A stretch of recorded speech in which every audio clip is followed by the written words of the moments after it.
My name is Philomena Mastiko. Of course, with the gentlemen and the ladies, speaking of Mollen, Felix and Robert. Well, Tuesday, quite a tricky one, I must say. I do anticipate quite a lot of traffic on the road. Yesterday, the rains came in too heavy in the evening hours, and I must say, I didn't really see it coming, and very many Ugandans didn't see it coming through. And indeed, there was quite a lot of distraction when it came to people getting to their homes in time. Aside from the usual traffic, now you could talk about even the rains that came in. So wherever you are, I hope you got home safe and sound. But for now, it's a new day, and we'll start off to see how it's going to go. And of course, that means we'll be having quite some good conversations, and I would encourage you to carry yourself some coffee on your way to office, some tea, some hot water, whichever or whatever can help you keep warm. In the meantime, Roberts, good morning. How are you doing? I'm fine. Thankful to the Lord for the gift of life, and also for Uganda having such kind of weather. One thing I must tell you is today it's shining, then the other day it's raining, and I don't know many countries on planet Earth that have two rainy seasons like we do. So indeed, this is the pearl of Africa. I'm glad to be a son of this soil. But one thing that caught my attention yesterday, Philo, is how certain people are immoral and have criminal minds. Now, police arrested a gentleman who had kidnapped an 8-year-old. This young man kidnapped the child from Kasokoso here, took the child to Ruwero, 8 years, and upon examination and all that, it was discovered through her statement that this man was defiling this child continuously. Now I've been thinking, what on earth would you desire from an 8-year-old? You know? And that brings me to the report that came out that 1 in every 7 Ugandans has a mental disorder somehow. So people should go for mental tests or something like that. And the good thing with police, they first subject such characters to mental test and see if they were in their real state. But if they were, then I wonder how evil can someone be? You kidnap this child for continuous defiling until police was able to locate this child, then also arrest the suspect. And moreover, this guy was a teacher from some school in Nuwero. I'm like, Jesus, only you can change this planet. But we need to pray and seek God. The good thing is we've been in a period of fasting. We hope that so much change is going to come to our nation. You know, Robert, on several occasions there, we've been talking about morality of the country at large, but also we've been able to mention that sometimes we have to look at the individual perspective. Morality at an individual level is also very, very, very absurd. It's bad, really. It has gone down. The curve has really gone down. And every other day we are questioning, who do we blame? Is it the society? Is it our leaders? Right from our own communities, the culture leaders, the religious leaders. Because an individual to have a thought like that run through their mind, we don't even have to blame it on the country. This goes down to the individual morals. It's really very, very sad, and I hope and pray justice can be brought to book for that little girl and her family as well. Felix, good morning. Good morning, Philo. How are you? I'm okay. I'm lovely. How are you feeling? Sometimes you say happy Tuesday, is it? Say? I don't know whether this one is a happy Tuesday, but why? We'll see. We'll figure it out as it goes by. One thing I've learned over the time, Philomena, when I wake up alive, it's going to be a good day.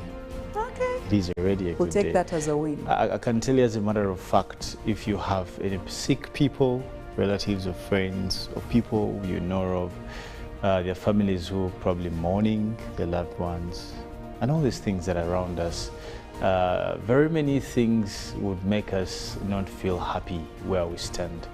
But at least we try as much as possible to hold on to something that will give us probably a positive attribute to life. And probably that could only be life. Now, today is one of those days you sit down and you think to yourself, and we're just going to make this, I just want to say this without fear of contradiction. I don't know which roads you normally use in your daily works and ways. Yes.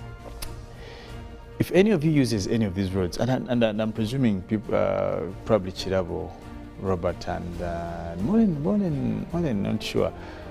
But if you use roads like, you know, the stretch of Chibuye to what used to be Kalitunsi, Yes.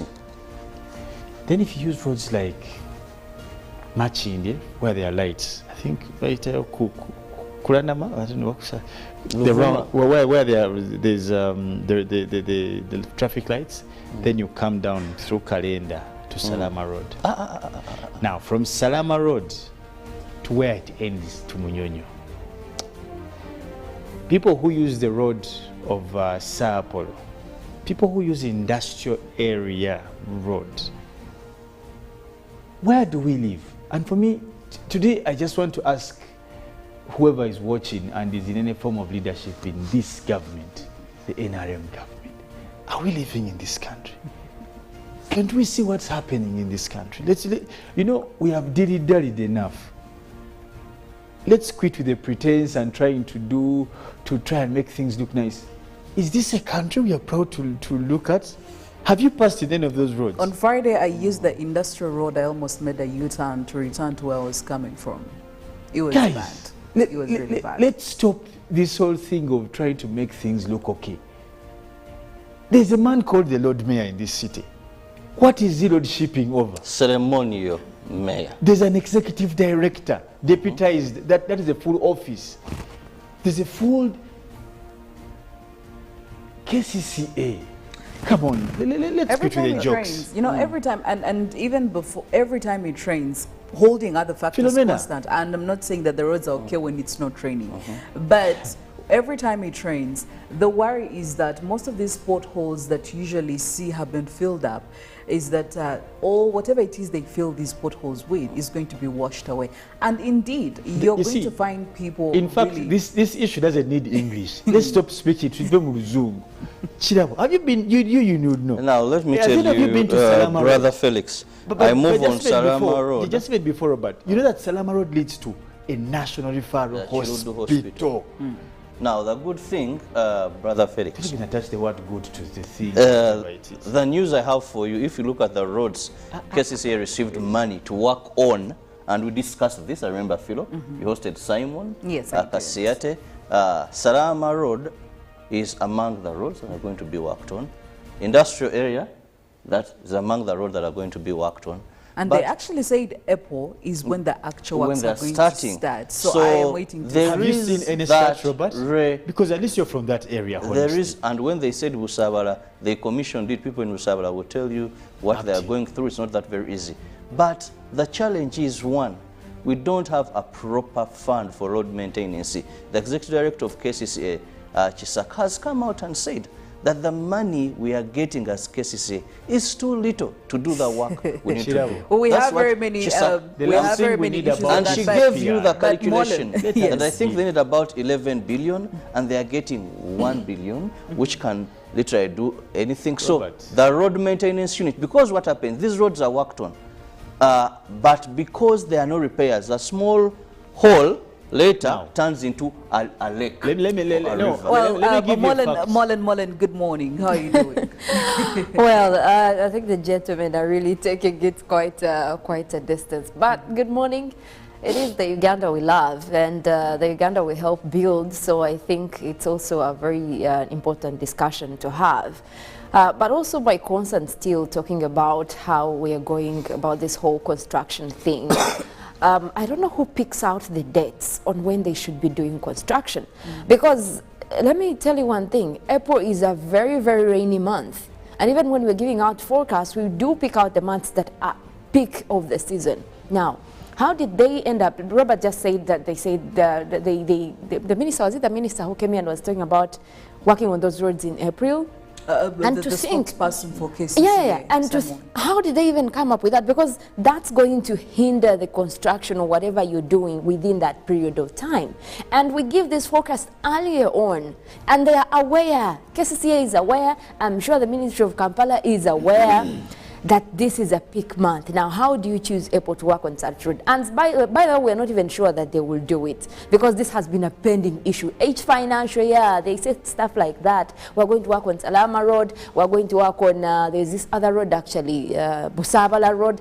All those things that they keep saying, we have heard that story before.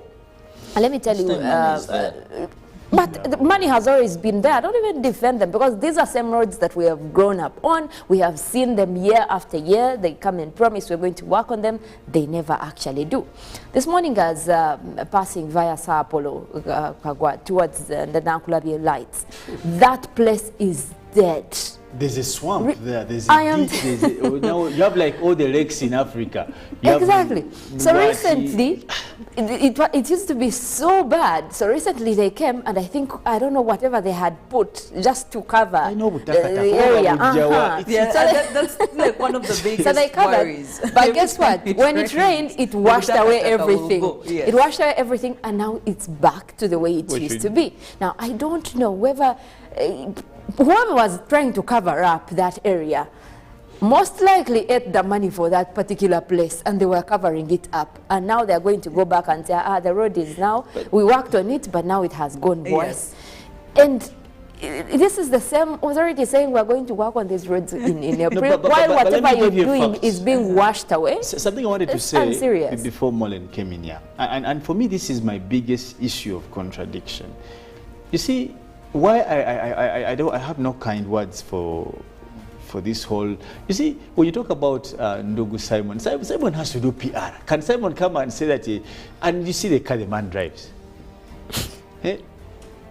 In 2015, when Pope Francis was coming here, Kirabo, you have lived long in Machingi. You know what was done on that road.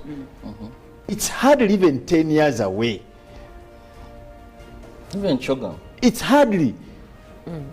When, and remember, 2007 was Chogam. They did the road. 2015, they did the road. You can't tell me 2022, 2023.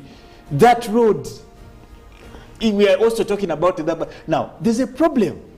The longevity of these roads ideally is supposed to be about 20 years. That is the It should be even more than 50 years. They don't really work on them. The experts will tell you. All they do is put Chiraka, but Bakuba Chiraka, someone would say it. They don't really work on this road. They do the entire road. There's when they cover up. There are 3 types of roads that are done in Uganda here. And this is the truth. They'll tell they can overhaul the entire road and they remove whatever was there. Which is what they did for that one. What they did there was a cover-up. You even know how that sounds. When you yes, that's what they did. The thing is, we are trying to categorize. Is the cover-up part road of maintenance or its construction? Cover-up in the negative side, positive we side. We are looking at 2 different things. There is maintenance and construction of the road. That's what, because I've hosted this before and they have told me, Robert, there is a road we can do temporarily because of the funds available. Okay. There is a road like now how they are going to work on Sarama to Chirudu, that road. They are going to completely overhaul, remove everything. They are starting from scratch. Construct from start. What they have been doing was covering up. We have guests. The road is in a terrible state. They have little funds. They bring maram, then they add on tar. So the road will look very good for you. But the funniest thing is that when you have guests, the money is there. Anyway, tomorrow they say, even in your home, you can do certain things. Again. Yes. That road will be fixed. Appear. Or if they say, cover up. Oh, Biden is coming, or the Queen is, now it's the King. If the King is coming, where the money will come from. But I'll tell you one thing for sure. For part of the road I use, I don't even know how it works. One day I will find potholes. 3 days I won't find the potholes. 4 days, yes. Usually from Mawanda Road as you're headed towards Chebando. There is that steep slope there. So I usually find like potholes, then 2 days there are no potholes, then 3 days deeper potholes. I don't know the technicalities there. I don't know what Sometimes happens. they have put maram, Yes, sometimes they have put so I soil really don't understand instead how of that. maram. Yes, I really don't understand how. Now that I know why those people always, you can never see those people in case. Be quick. Please continue doing that. Because the rage that we carry, for example, like you've said Kato 1C. Now it's a one way. People they have decided to use one side of the road. Because this side that comes to Kampala has totally, it is impassable. So everyone is using the other lane of the cars coming from town to. Yeah, it's bad. It's really it's sad, man. I didn't see it in but you show them a vendor with just 2 onions at the mango. It's good morning, see a full force of Uganda, cases here. and clearly you can see that there is quite, the feelings are definitely in the house, and this is what very many Ugandans, I will tell you that Ugandans are at a point where they just can't complain anymore. They'll talk about it or And find that's a way a very around bad it, state, and it's Philomena. very, very It's a sad very worrying that we state. have to get there.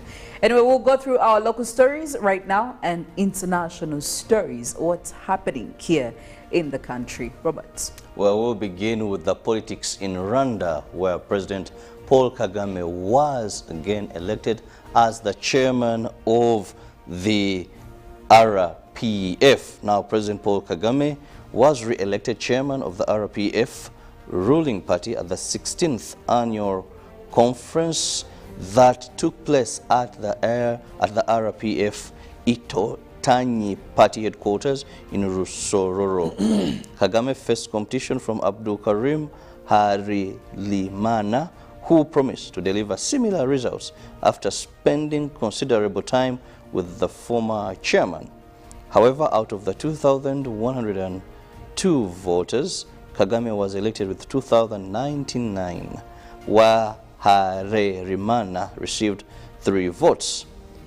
Consular Humana also becomes the first woman to be elected as the vice president of the party since its inception. Addressing the president, Kagame later, in his address to party members, tasked them to carry on with the growth and development agenda.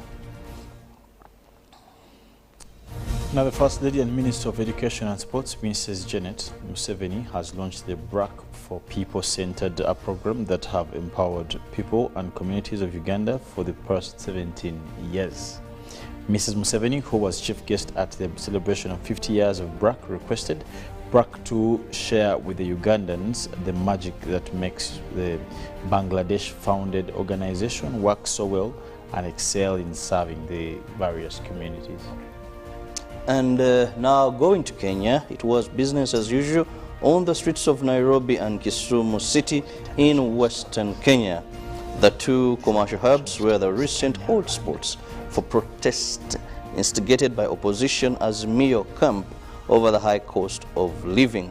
The return to normalcy was a result of softening of hardline stance by government and its critics. Now, Katwe Division Police has arrested man suspected to extort money from persons promising to take them to Canada. Kampala Metropolitan Police Deputy Spokesperson Luke Owesijire told the UBC that the arrest of Yusuf Asimwanga posed as an NRM worker in preparation for a conference in Canada in July. By the time of his arrest, he was found with fake documents. Well, crossing over to the international stories, former U.S. President Donald Trump has arrived at Trump Tower in New York, where he's expected to spend the night before facing criminal charges. Mr. Trump's trip to Manhattan will see him indicted for his alleged role in hush money payments to porn star Stormy Daniels.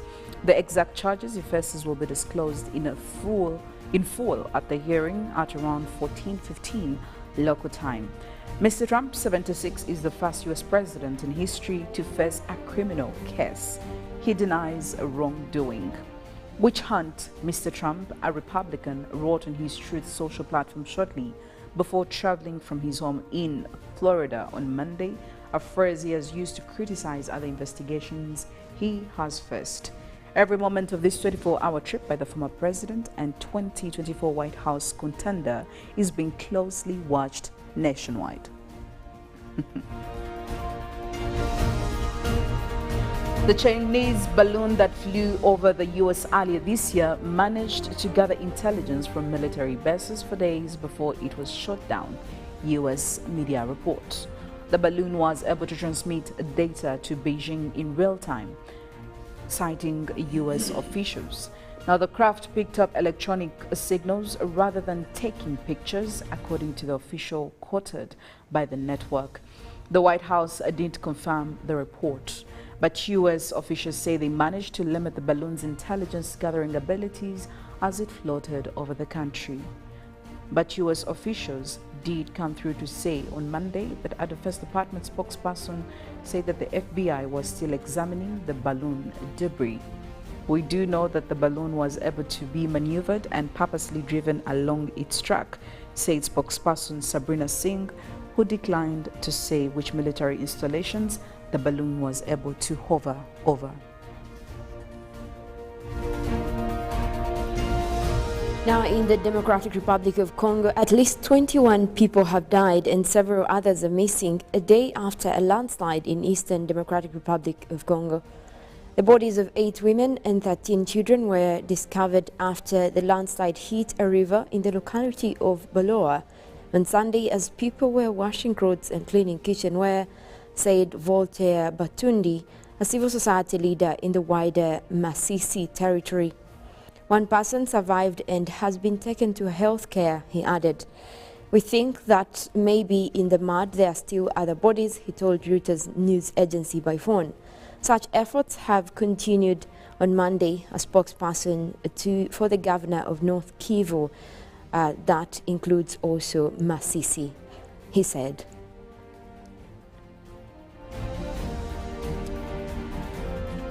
A Belgian man reportedly ended his life following a 6-week-long conversation about the climate crisis with an artificial intelligence chatbot.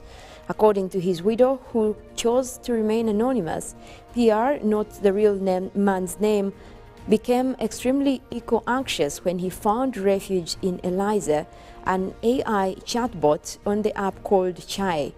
Eliza consequently encouraged him to put an end to his life after he proposed sacrificing himself to save the planet. Without these conversations with the chatbot, my husband would still be here, the man's widow told Belgian news agency La Libre. According to the newspaper, Pierre, who was in his 30s and a father of 2 young children, worked as a health researcher and led a somewhat comfortable life, at least until his obsession with a climate change that took a dark turn.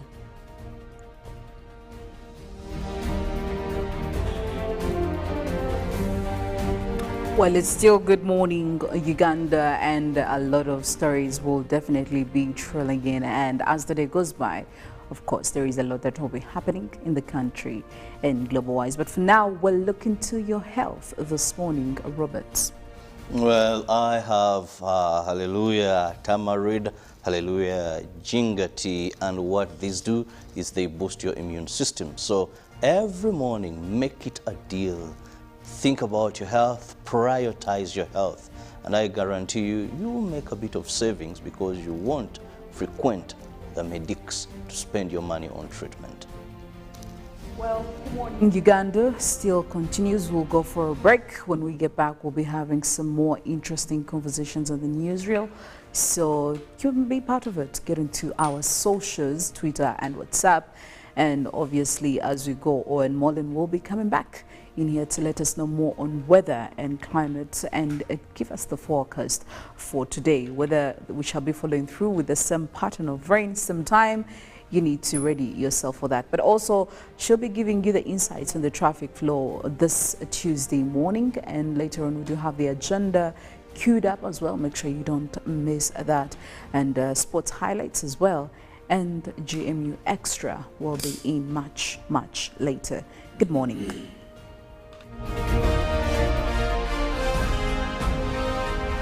Live from UBC Studios in Kampala. This is Good Morning Uganda. Speaking of Mollen, Felix and Robert, well, Tuesday quite a tricky one, I must say. I do anticipate quite a lot of traffic on the road. Yesterday, the rains came in too heavy in the evening hours, and I must say I didn't really see it coming, and very many Ugandans didn't see it coming through. And indeed, there was quite a lot of distraction when it came to people getting to their homes in time. Aside from the usual traffic, now you could talk about even the rains that came in. So wherever you are, I hope you got home safe and sound. But for now, it's a new day, and we'll start off to see how it's going to go. And of course, that means we'll be having quite some good conversations, and I would encourage you to carry yourself some coffee on your way to order some tea, some hot water, whichever or whatever can help you keep warm. In the meantime, Roberts, good morning. How are you doing? I'm fine. Thankful to the Lord for the gift of life, and also for Uganda having such kind of weather. One thing I must tell you is today it's shining, then the other day it's raining, and I don't know many countries on planet Earth that have two rainy seasons like we do. So indeed, this is the pearl of Africa. I'm glad to be a son of this soil. But one thing that caught my attention yesterday, Philo, is how certain people are immoral and have criminal minds. Now, police arrested a gentleman who had kidnapped an 8-year-old. This young man kidnapped the child from Kasokoso here, took the child to Luwero, 8 years, and upon examination and all that, it was discovered through her statement that this man was the lady. Speaking of Mollen, Felix and Roberts, well, Tuesday quite a tricky one, I must say. I do anticipate quite a lot of traffic on the road. Yesterday the rains came in too heavy in the evening hours, and I must say I didn't really see it coming, and very many Ugandans didn't see it coming through. And indeed, there was quite a lot of distraction when it came to people getting to their homes in time. Aside from the usual traffic, now you could talk about even the rains that came in. So wherever you are, I hope you got home safe and sound. But for now, it's a new day, and we'll start off to see how it's going to go. And of course, that means we'll be having quite some good conversations, and I would encourage you to carry yourself some coffee on your way to order some tea, some hot water, whichever or whatever can help you keep warm. In the meantime, Roberts, good morning. How are you doing? I'm fine. Thankful to the Lord for the gift of life, and also for Uganda having such kind of weather. One thing I must tell you is today it's shining, then the other day it's raining, and I don't know many countries on planet Earth that have two rainy seasons like we do. So indeed, this is the pearl of Africa. I'm glad to be a son of this soil. But one thing that caught my attention yesterday, Philo, is how certain people are immoral and have criminal minds. Now, police arrested a gentleman who had kidnapped an 8-year-old. This young man kidnapped the child from Kasokoso here, took the child to Luwero, 8 years, and upon examination and all that, it was discovered through her statement that this man was the lady. Speaking of Mollen, Felix and Roberts, well, Tuesday quite a tricky one, I must say. I do anticipate quite a lot of traffic on the road. Yesterday the rains came in too heavy in the evening hours, and I must say I didn't really see it coming, and very many Ugandans didn't see it coming through.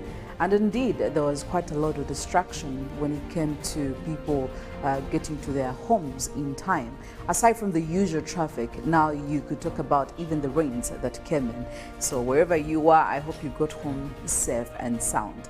But for now, it's a new day, and we'll start off to see how it's going to go. And of course, that means we'll be having quite some good conversations, and I would encourage you to carry yourself some coffee on your way to order some tea, some hot water, whichever or whatever can help you keep warm. In the meantime, Roberts, good morning. How are you doing? I'm fine. Thankful to the Lord for the gift of life, and also for Uganda having such kind of weather.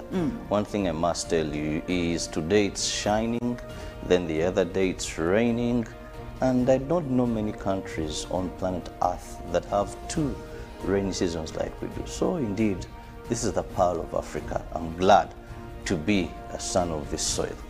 But one thing that caught my attention yesterday, Philo, is how certain people are immoral and have criminal minds. Now, police arrested a gentleman who had kidnapped an 8-year-old. This young man kidnapped the child from Kasokoso here, took the child to Ruwero, 8 years, and upon examination and all that, it was discovered through her statement that this man was the lady. Speaking of Mollen, Felix and Robert, well, Tuesday quite a tricky one, I must say. I do anticipate quite a lot of traffic on the road. Yesterday the rains came in too heavy in the evening hours, and I must say I didn't really see it coming, and very many Ugandans didn't see it coming through. And indeed, there was quite a lot of distraction when it came to people getting to their homes in time. Aside from the usual traffic, now you could talk about even the rains that came in. So wherever you are, I hope you got home safe and sound. But for now, it's a new day, and we'll start off to see how it's going to go.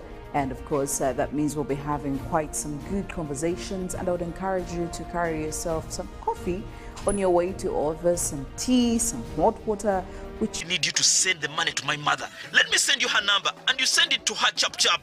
My friend, I'm afraid your mom is going to die. What? Because I don't know you, I never went to campus, and I'm also in Guru. So can we meet at CPS, we talk about it? Stay tuned for what Kasozi does next.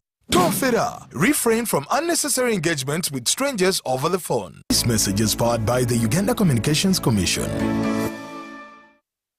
Glow as you are with the new Spark 10 series smartphone from Airtel in partnership with Tecno. Own the timelines with picture-perfect selfies using the 32-megapixel selfie camera, 256 GB storage, G88 gaming processor, and a strong battery to last the whole day.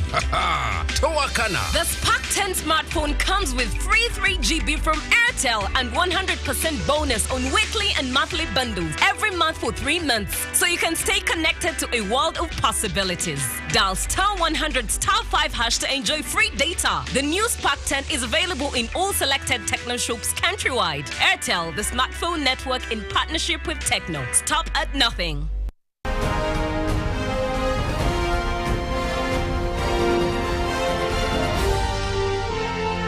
This is Good Morning Uganda.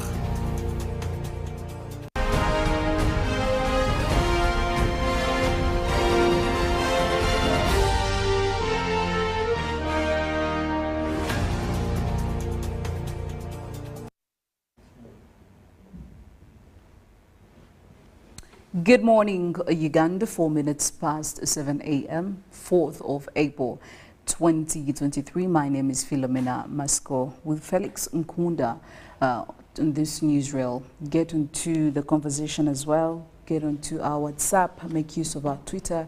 Let us know what you think about our discussion, and let us know some of your thoughts and opinions. Speaking of the discussion, we are back at it when it comes to education, when it comes to Kiswahili here in Uganda. What is the take? We've had numerous conversations about the compulsory teaching of Kiswahili language in a primary and a secondary level to make sure that people are well versed with it. When you talk about people, we're talking about school-going children, we're talking about our legislators, we're talking about the media as well, and any other sector that definitely could come in handy or could have Kiswahili come in handy for them. Now, recently, the East African Kiswahili Association came out to call the government to support compulsory teaching of the language in primary and secondary schools if the language is supposed to be taught effectively. And this according to Dr. Idam Tenyo, the chairperson for this association and also a lecturer at Kabale University, said that there is need for the education sector to consider examining this language. You will study it and you'll be able to sit for examinations for this specific paper to judge how well you are doing or how well conversant you are in this language. And the key things here is they're asking for support from a government to ensure that it's compulsory in all these schools. If I may take you back, last year we did see Parliament actually being in full support of making this a very compulsory subject, both in primary and secondary. and they were ensuring that schools come up to teach, but we had questions of, do we have enough supporting factors like teachers to come through to support and also teach this this language in different schools? The resources, were we actually ready in as much as they wanted to effect that strategy? So right now we are back at it, and we are asking, or this association is asking government to come through with the support. And I'm starting to wonder, did we just pass this for just and we were not fully ready for it? Or maybe it's something that we should get ourselves ready? Because if the association is asking for government, this was passed last year, and now we are into 2023. What does that say about us? Is it that we don't actually realize how serious or how important Kiswahili could do for us as an East African country, looking at the East African bloc in general? Well, Philomena, there's something we must agree, particularly in regard to excuse me, studying and language. Now, there must be, and I kept on listening to, waiting for the reasons they gave for their request. Probably you just didn't go there, but there must be solid reason for as to why we go that direction. Uganda is characterized by more than 50 different tribes. Probably that will definitely mean the characteristic that underwrites the same is also that there are probably about 50 languages or even more. In the presence of that, we appreciate the uniqueness that comes with the indifferences. Quite unique. And the same is attributed to whether or not a country will move forward or actually not. Let me tell you, one of the reasons why we are having stunted political growth and how stunted politics can lead to socio-economic development is because of our diversity. The diversity that manifests in Uganda is one of the most beautiful things, yet also one of the most threatening things. We have chosen to use diversity not for the good, but later for individual benefits of regions, of tribes, of different. Now, where does that leave the people?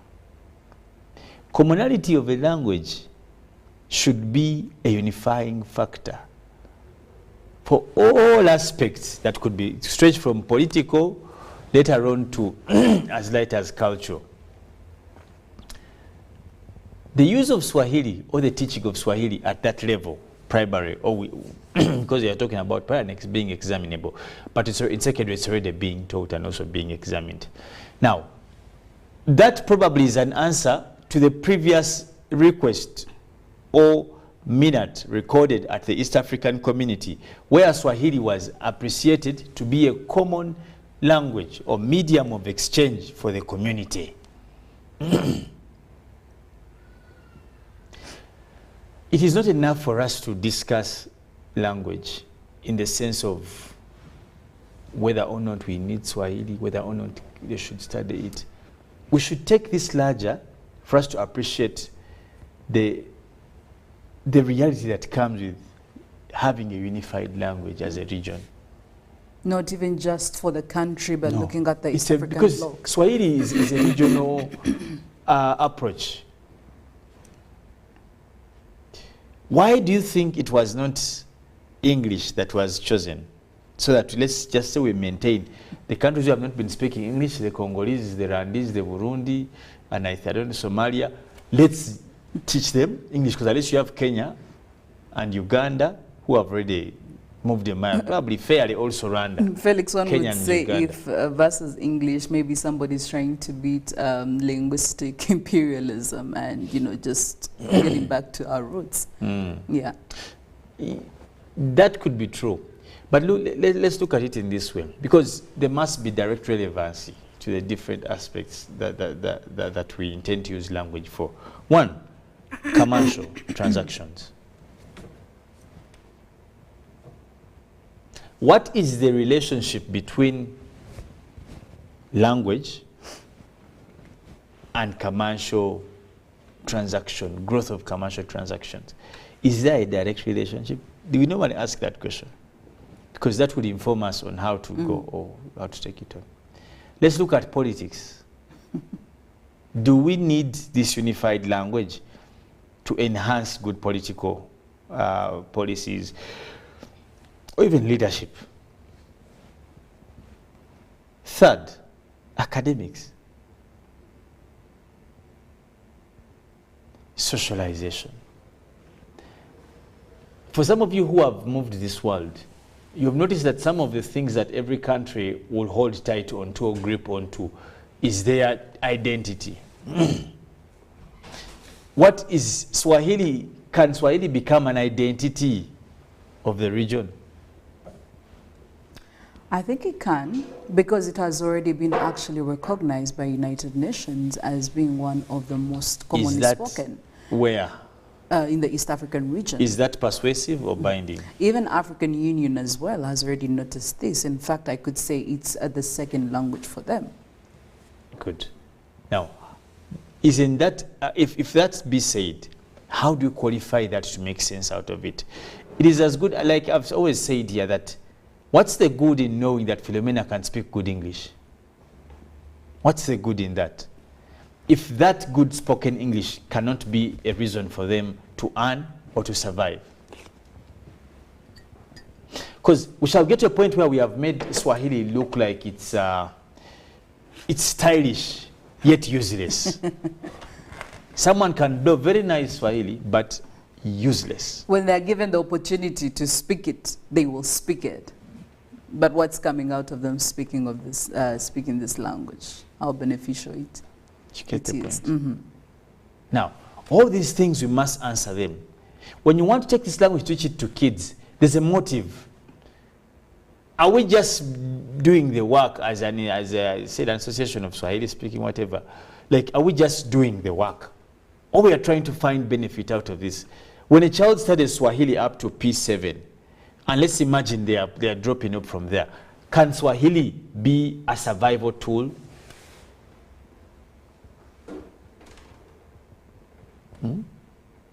Can someone wake up today at the age of about 14 and because of their good Swahili, they can forge a life?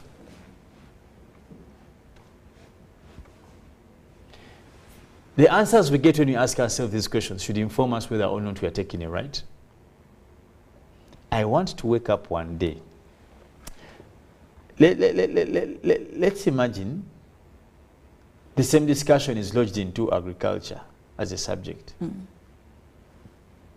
That let every Ugandan at that level get the basic knowledge about agriculture. Produce, gardening and what and blah, blah, all these things. Because that is now tradable. In the 21st century, focus should be put on things that are tradable, because the tradability of those aspects is what causes survival from them, from knowing them or from having them. You may not be in a position to survive because of language at that level.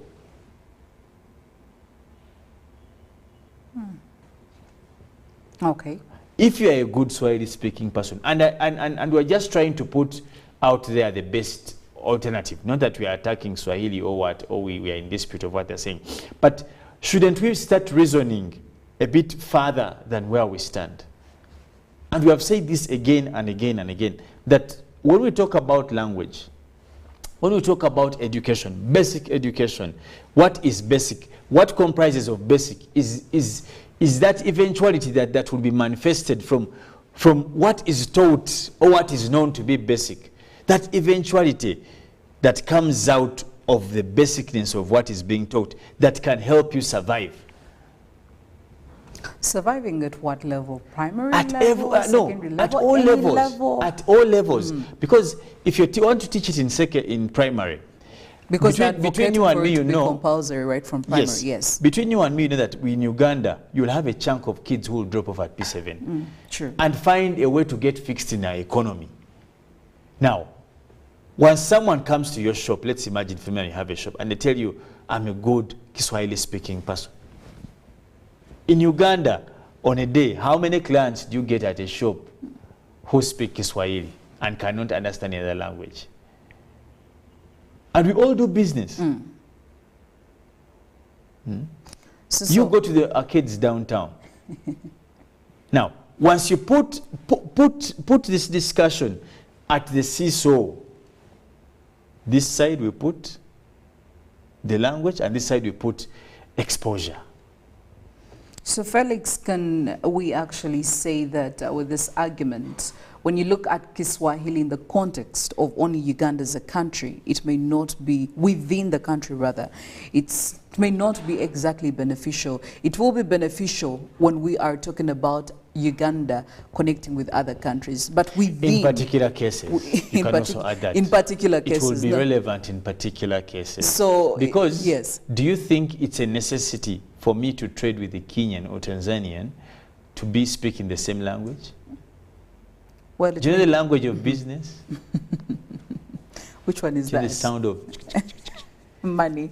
But you have to speak. You really have to speak. I've been privileged to rub shoulders with people in China. I don't know Chinese, but I did business, and everyone went happy.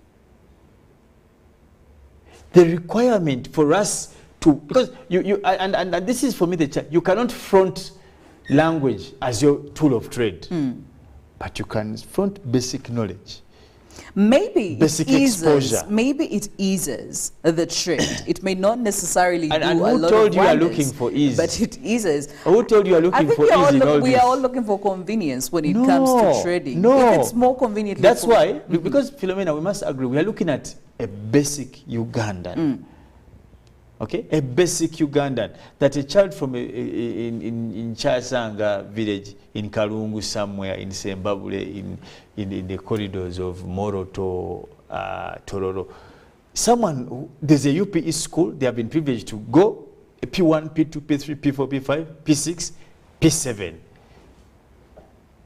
Okay, they know they have that little exposure. Now, sadly, they can't proceed with studies. Now, they have probably to start working in the market. What do they need to survive at that age? Because we are a third world country, we focus so much on the basic. Because basic is what is affordable for the greater population. And that's the sad reality. But if we are a first world country, the arguments are about, now you hear LGBTQ. But in Uganda here, with this scorching poverty and people what they call poor economy, who has even time to start looking at a woman and how she was carved? Now, the time is there for those grown economies because they have been at it. But when you come here, our focus is always on the basic. Is Swahili a basic? Can it be qualified to be a basic for survival? If you pulled it out, can someone fail to start a life or survive through life?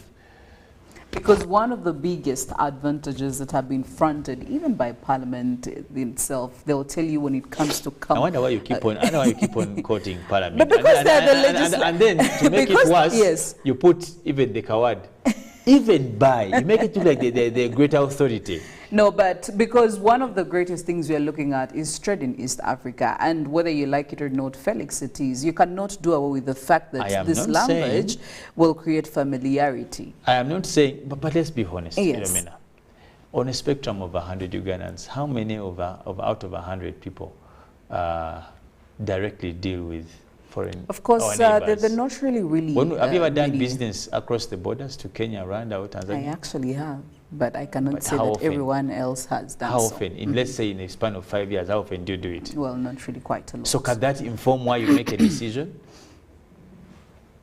I've been to Rome, I've been to Italy, I've been to Slovakia, but in how long? Like in 3 years, you go there for probably a month or 2 weeks. Does that compel me to learn Italiano? But how often does Uganda trade with the rest of East African countries? Are you saying Now, we don't that do should be business the with first them? question. You're putting the cart before the horse. Because we are in you're just constant, gotten to the yes. point where I wanted you to come, Philomena. That what are the starting things before we get to the language? Have we opened the markets enough? That for us to get to, have we yielded enough momentum to trade so we get into that discussion? Aren't we rushing the language thing? How much do we do in terms of trade with Kenya, with Tanzania, with Rwanda, with Burundi, with Congo? How many Ugandans today are selling merchandise in Congo? How many, what businesses between Uganda and Tanzania, what are we trading? Do we have open markets where we say, Bana, if I don't know Kiswahili, about 30 million Ugandans will not survive. Why? Because the markets are so open. Because every day we are taking things to Tanzania, Kenya is coming, I can't sell to.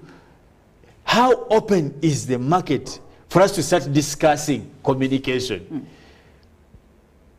That's why I told you, let's first focus on the basic. That if Philomena has her antula, has her tomatoes, has her onions, can she ably have this be sold in Kenya? Without all this red tape, the technicalities are here at this level of what? The markets are not why they are not they actually have not been opened fully. So we cannot start discussing language even if what will compel us to learn the language is absent. If people wouldn't even be pushed or no one will need to tell them that learn Swahili if there was an opportunity that he needed to know Swahili to exploit. But one will ask you, Omwana Somoru Swahili today for probably 7 years. And they will probably grow up to the age of 60 or 80 and they will never have directly confronted with the language of Swahili. That's a challenge now to our leaders. That probably there's more that needs to be done in regard to expanding the East African community agenda. What is Uganda known for? If we try to talk about the issue of the backbone being agriculture, and clearly it is, but how do you use that? You know, that's why I told you, if we can put the major focus on the basics, let's first have enough to sell. Because when we tell you what is there to be sold even. You're learning the language, but you don't have. It is going to be useless. Because what's the use of me learning language to talk the language with you, Philomena? I learned Swahili, when we have other so we can that come, we can actually me and use. Philomena together. Hey, Sasa, hey, Sasa. Because it's useless. It must have an attachment. That's why I've put an attachment called survival. And that's still basic. You can't say, because, and let me ask you, how many, the places here where you find Swahili in Uganda, we can name them. You'll find it in Arua Park, but who's speaking it? These people who carry luggage. Then you go to the barracks, police. Police don't even know Swahili. Most of the police officers, for them, they don't know. They don't? Are you sure they don't? You'll be shocked. Try most one. of them? Yeah, when you put them in Swahili, they start swallowing saliva. But at least the army barracks, we are sure the language is there. Now, where else? Are you going to come in direct contact with the language? Where? Then probably the border points. But the border points, for example, what I've seen, like in Uganda, if you own a passport, what is the next language they used to English? French, if you're keen to notice. Which should have ideally been the Kiswahili if we are talking about I think the reason is because this is an international passport that you're not going to just use in Uganda, Kenya, and Tanzania, and probably when you go to the Heathrow. I mean, you expect it to go beyond the East African region. But then, why don't they also know that there's a language called Swahili for this region? How will you sell it to them? Today, let's be honest. If you want to promote that, look at our currencies. Previously, actually, we used to learn Swahili from currencies, if you remember. I don't know if it's today, they still have, I didn't carry. But if you check your note, you'll see they have 1,000 shillings.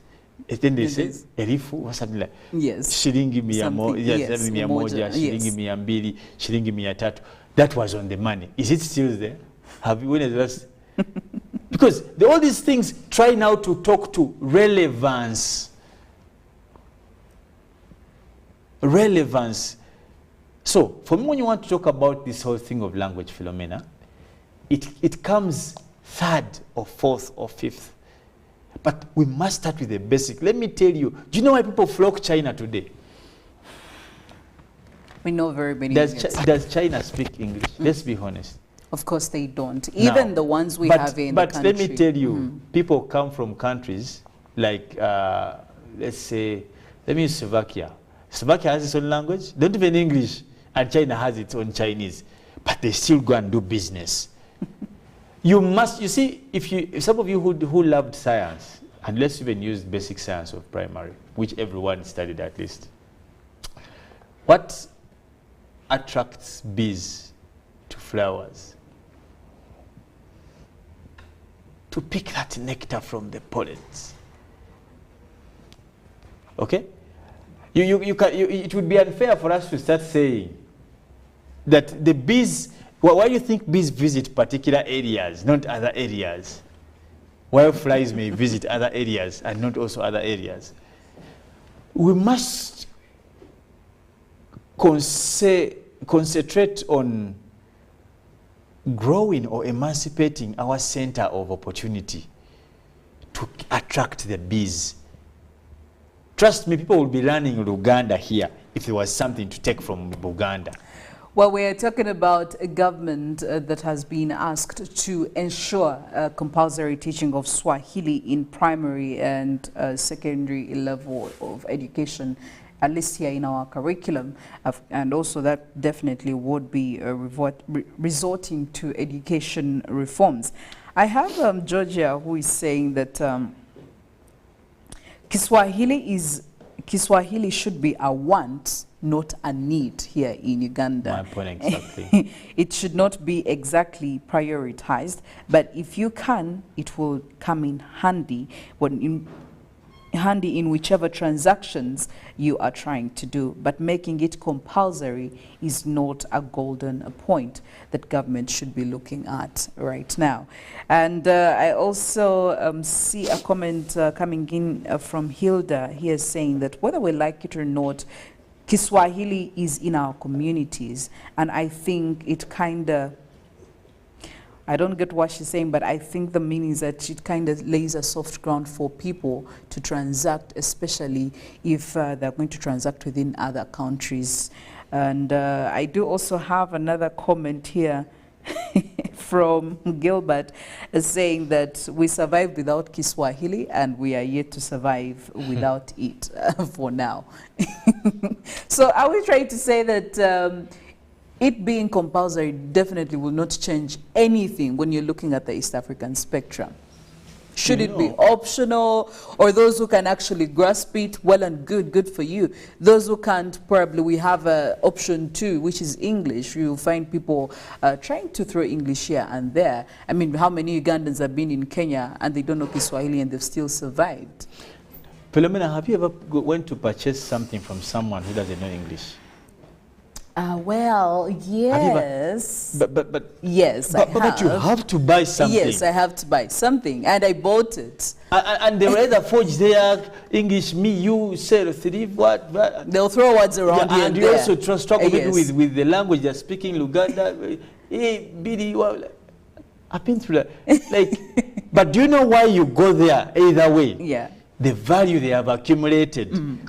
I don't believe in this whole talk of trying to put language as a solution for the problems the region faces.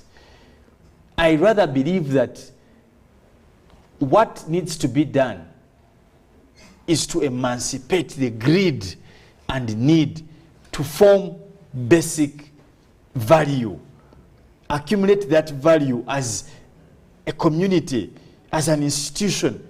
For example, agriculture. If we just focus on agriculture, we become a hub of the region. Every Kenyan will come here to learn Luswahili, Luganda, Luchiga, Lutoro, because there's an attraction for them to do business. Why are we learning Swahili? If I asked you offhand, what reasons would you give me? To communicate, essentially. Communicate what? Or is it just to fulfill a show that Ugandans can also speak Swahili? But for what? What's behind knowing Swahili? Would it be fair for us to only say that because it's a regional thing? Does that put food on the table for someone in Nakapilipiliti being part of the region? Are region members paid for speaking Swahili? Let's accumulate value as a nation. Let's hold grip on a niche in the region. Let us be known for something. Then Swahili will come after that. Because once you're struggling, if you have the potatoes and you're struggling to sell the potatoes to Kenya, then there will be need for the language. But you can't say you know the language and you have nothing to offer. You're going to wake up in the morning, go James Stenson, Mimi and all of that. So can we say, because a few things have been done around Kiswahili, and I want you to tell me whether they're relevant or not, whether it's just for showbiz or not. When you look at the African Union, which is again the apex for African states, they did adopt Kiswahili as their second or some other working language and all of that. Do you think there is any significance in that? Because obviously they're trying to promote it amongst actually other African countries, not just the East African region. No, is there any significance in that, or do we just believe it's one of those other things they're doing? For them, it's execution of institutional mandate. Yes. For them, they're doing something fact that they're right adopting as an institution. Because for them, they use it to encourage. Why do you think they're trying to encourage it? Again, because for them they're executing their institutional mandate. It's on their scorecard that in our time of tenure, we were able to adopt a language that is spoken. And the presumption is that this language is spoken in about 5-6 countries. Yes. That is the presumption. But now, for us, we want to lodge a deeper inquest in whether or not it's enough that the language is spoken without transactions attached. I don't know if I bring it out clearly. Regardless of whether the language is adopted at that level, for us we want to lodge another inquest. That is it enough for people to speak a language in 6 countries? In as much as if we cannot attach like that, to it growth and change of lives. Because if we ask all these Swahili-speaking countries that how has Swahili changed lives? For example, the Uganda, people who have learned Swahili, who tried to learn for the last 10 years, has it had a great impact on changing the lives of the people who have learned it? That brings me back to the issue I said, that let us first and foremost accumulate relevance, basic relevance, that can later on make this language useful. Because, as I've said, it is not useful until it makes or it adds value to those who speak it. Because if I have nothing to say to a Kenyan, me, I'm not interested in having conversations. But I want to say, I'm going to Nairobi to look for market for my onions. Okay? I want to go to Nairobi, I have Robusta coffee. Okay? I want to go to Tanzania because then Swahili will be useful. But I don't believe in this whole notion of saying that it's a regional language. It is useless because people don't earn from casual discussions of a language. As I've given an example, 80% of people downtown in the markets don't speak English, but 80% of people who purchase from these markets are English speakers. How do they buy tomatoes? So we have to do it with the assumption how do you think that they communicate? all Ugandans definitely will be transacting with Kenyans, with Tanzanians. But then you must exploit the relevancy of the community. At least if you have 45 million people, at least 15 million should be directly transacting with other regional members And to make sense out of it. Compulsory. Now that would probably compose about 30% of your population. But one of the reasons why you don't see that interaction or even the swift growth of language that Swahili is because there is no socio-economic transaction between Uganda and Kenya and Tanzania and Rwanda and Burundi. There's very less. I can bet we could be having less than 2 or 5 million people transacting cross-border. We could have less than 5 million, but we are 45 million. Kenya is probably going to 50-something million. Tanzania the same. You get the point. Now, that means that how about we first equip our wananchi, the people, to have something to offer? If you're looking at how many teachers, the teachers union is here. How many teachers do we send to Nairobi? Let's open the spaces for socio-economic forums to discuss the cross-border opportunities. There has to be an availability. Yeah, we must, you must create the forum and the platform to have this discussion, that what businesses, what avenues, but most of the things that we see today are personal initiatives. You get the point that I have a relative, Philomena, who was working, then they saw, like we had a summit, the South Africa, Uganda summit. We should have more of these East African Bureau forums to discuss the cross-border opportunities. Now, once those have been given cognizance, then we can discuss the language. Without having them to be But you can't start with language before the opportunities are being availed. Well, continue letting us know. For now, though, we have to close the discussion, get into our socials. Let us know what you think about the relevance of Kiswahili language to the Ugandan business community or to the Ugandan population within Ugandan parameters.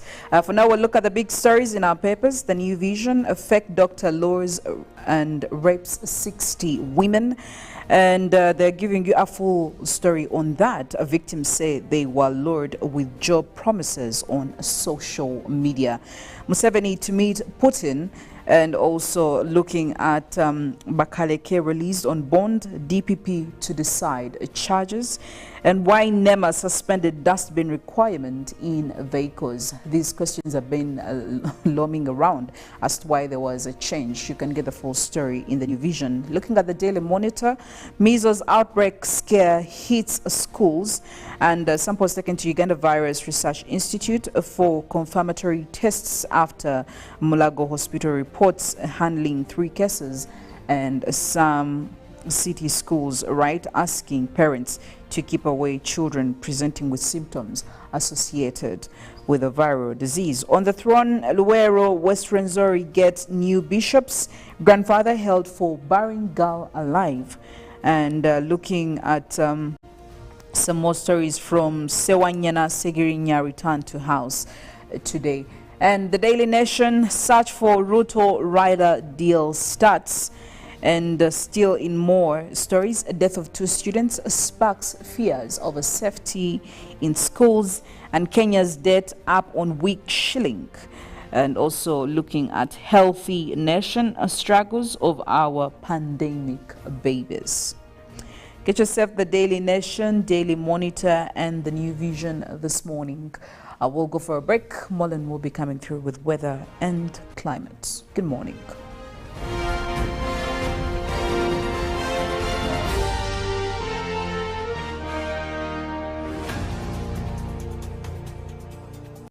Glow as you are with the new Spark 10 series smartphone from Airtel in partnership with Tecno. Own the timelines with picture-perfect selfies using the 32-megapixel selfie camera, 256 GB storage, G88 gaming processor, and a strong battery to last the whole day. Haha! Toakana. The Spark 10 smartphone comes with free 3 GB from Airtel and 100% bonus on weekly and monthly bundles every month for 3 months, so you can stay connected to a world of possibilities. Dial *100*5# to enjoy free data. The new Spark 10 is available in all selected Tecno shops countrywide. Airtel, the smartphone network in partnership with Tecno. Stop at nothing. Pick of the day on UBC.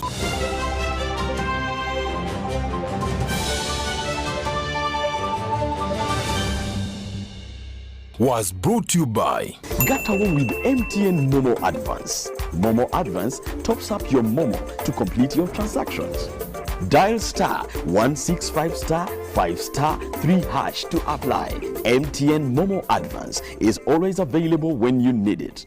The Tales of Kasozi, brought to you by Uganda Communications Commission.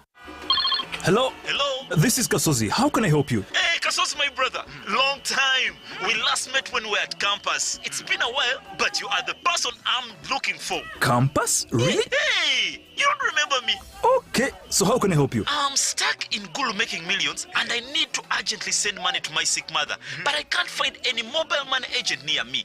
I've sent the money to your phone, as you can see the message. It might take a few minutes to come through, but I urgently need you to send the money to my mother. Let me send you her number, and you send it to her chap. My friend, I'm afraid your mom is going to die. What? Because I don't know you, I never went to campus, and I'm also in Gulu. So can we meet at CPS? We talk about it. Stay tuned for what Kasozi does next. Tofera. Refrain from unnecessary engagement with strangers over the phone. This message is powered by the Uganda Communications Commission.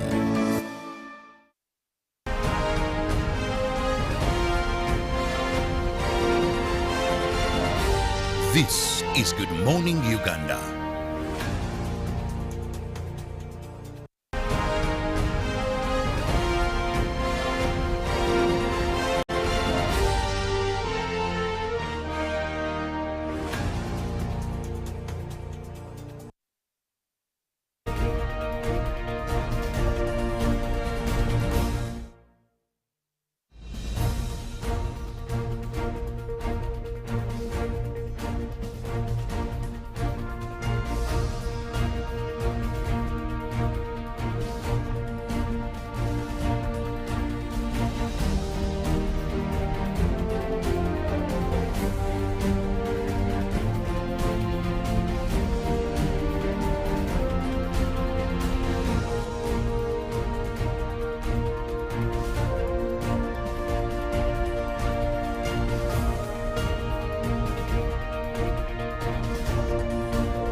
Good morning, Uganda. Well, we will take you onto the roads, look at the traffic situation right now. We're looking at areas of Kabalagala. We're looking at areas that is Chibuye. If you're also coming in using Katwe Road towards town, we want to look at that and see where it can be quite easy for you. Also for areas of Zambia. Now we're looking at that is the road connecting from Muyenga all the way up to Kabalagala Road. That is where we have some intense traffic. If you're coming in from areas of Muyenga, you might need to really consider that. And that is quite intense, actually indicated by the red lines right there as you join into Kabalagala right there. Now you also do have across Gaba Road quite intense traffic from the connection that is also from Nsambia Estate Road. That is where you have quite a bit of traffic right there, and that is along Gaba Road. That could actually take you quite some minutes of delay right there.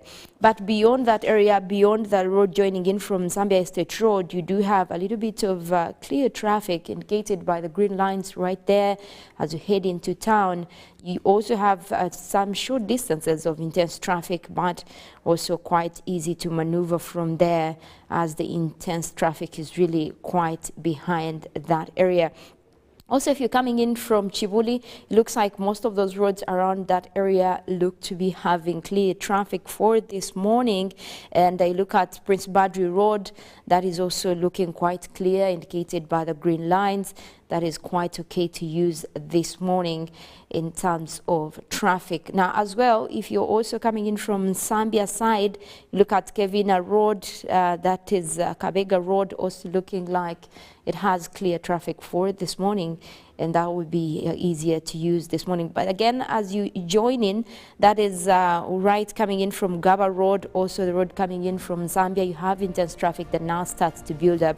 That is along Zambia Road as you're heading quite towards, that is the Queen's Way, all the way coming in from the areas of Chibuye. You also have quite clear traffic coming in from Chibuye area that is close to Queen's Way. That is quite okay to use for this morning. You only have intense traffic building up right as you know, you have that intersection coming in from that is Gaba Road as well as in Zambia Road. Other than that, we also look at Mukwano Road. It looks to be quite clear to use this morning.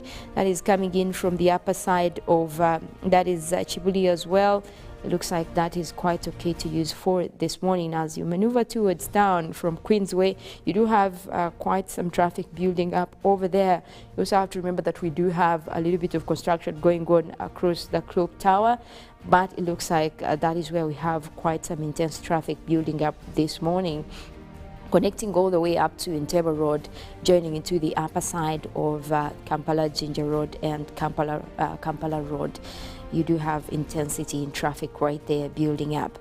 Well, away from that, we also want to look at the weather. We do have our satellite imagery coming through for this morning, and we'll be tapping in from the EUMETSAT satellites this morning, looking at quite cloudy weather building up, especially for the northern half of the country. We also have a few clouds starting to build for the Karamoja region. We did have intense rains as well over that area yesterday. That is across much of the Karamoja region as well as parts of eastern Uganda. We're also looking at more clouds starting to develop across the eastern parts of Lake Victoria. That takes in areas of Tororo, Jinja. Otherwise, the rest of the country, it seems like we're starting off with mostly a mix of clouds and sunshine. We do have a rainy system starting to build up for the central parts of Lake Victoria Basin, bringing in cloudy weather for parts of that is Mukono, some of that also towards Kampala as well as Entebbe.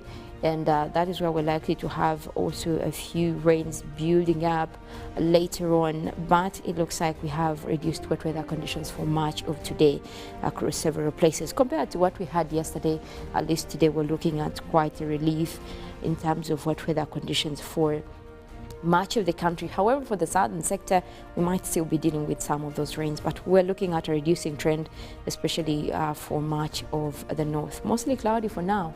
Later on in the afternoon, we might be dealing with intervals of sunny and cloudy conditions. We'll be looking at the forecast as well, and that is coming in from the Uganda National Meteorological Authority. Also says the numbers in terms of temperatures that we're expecting for this morning.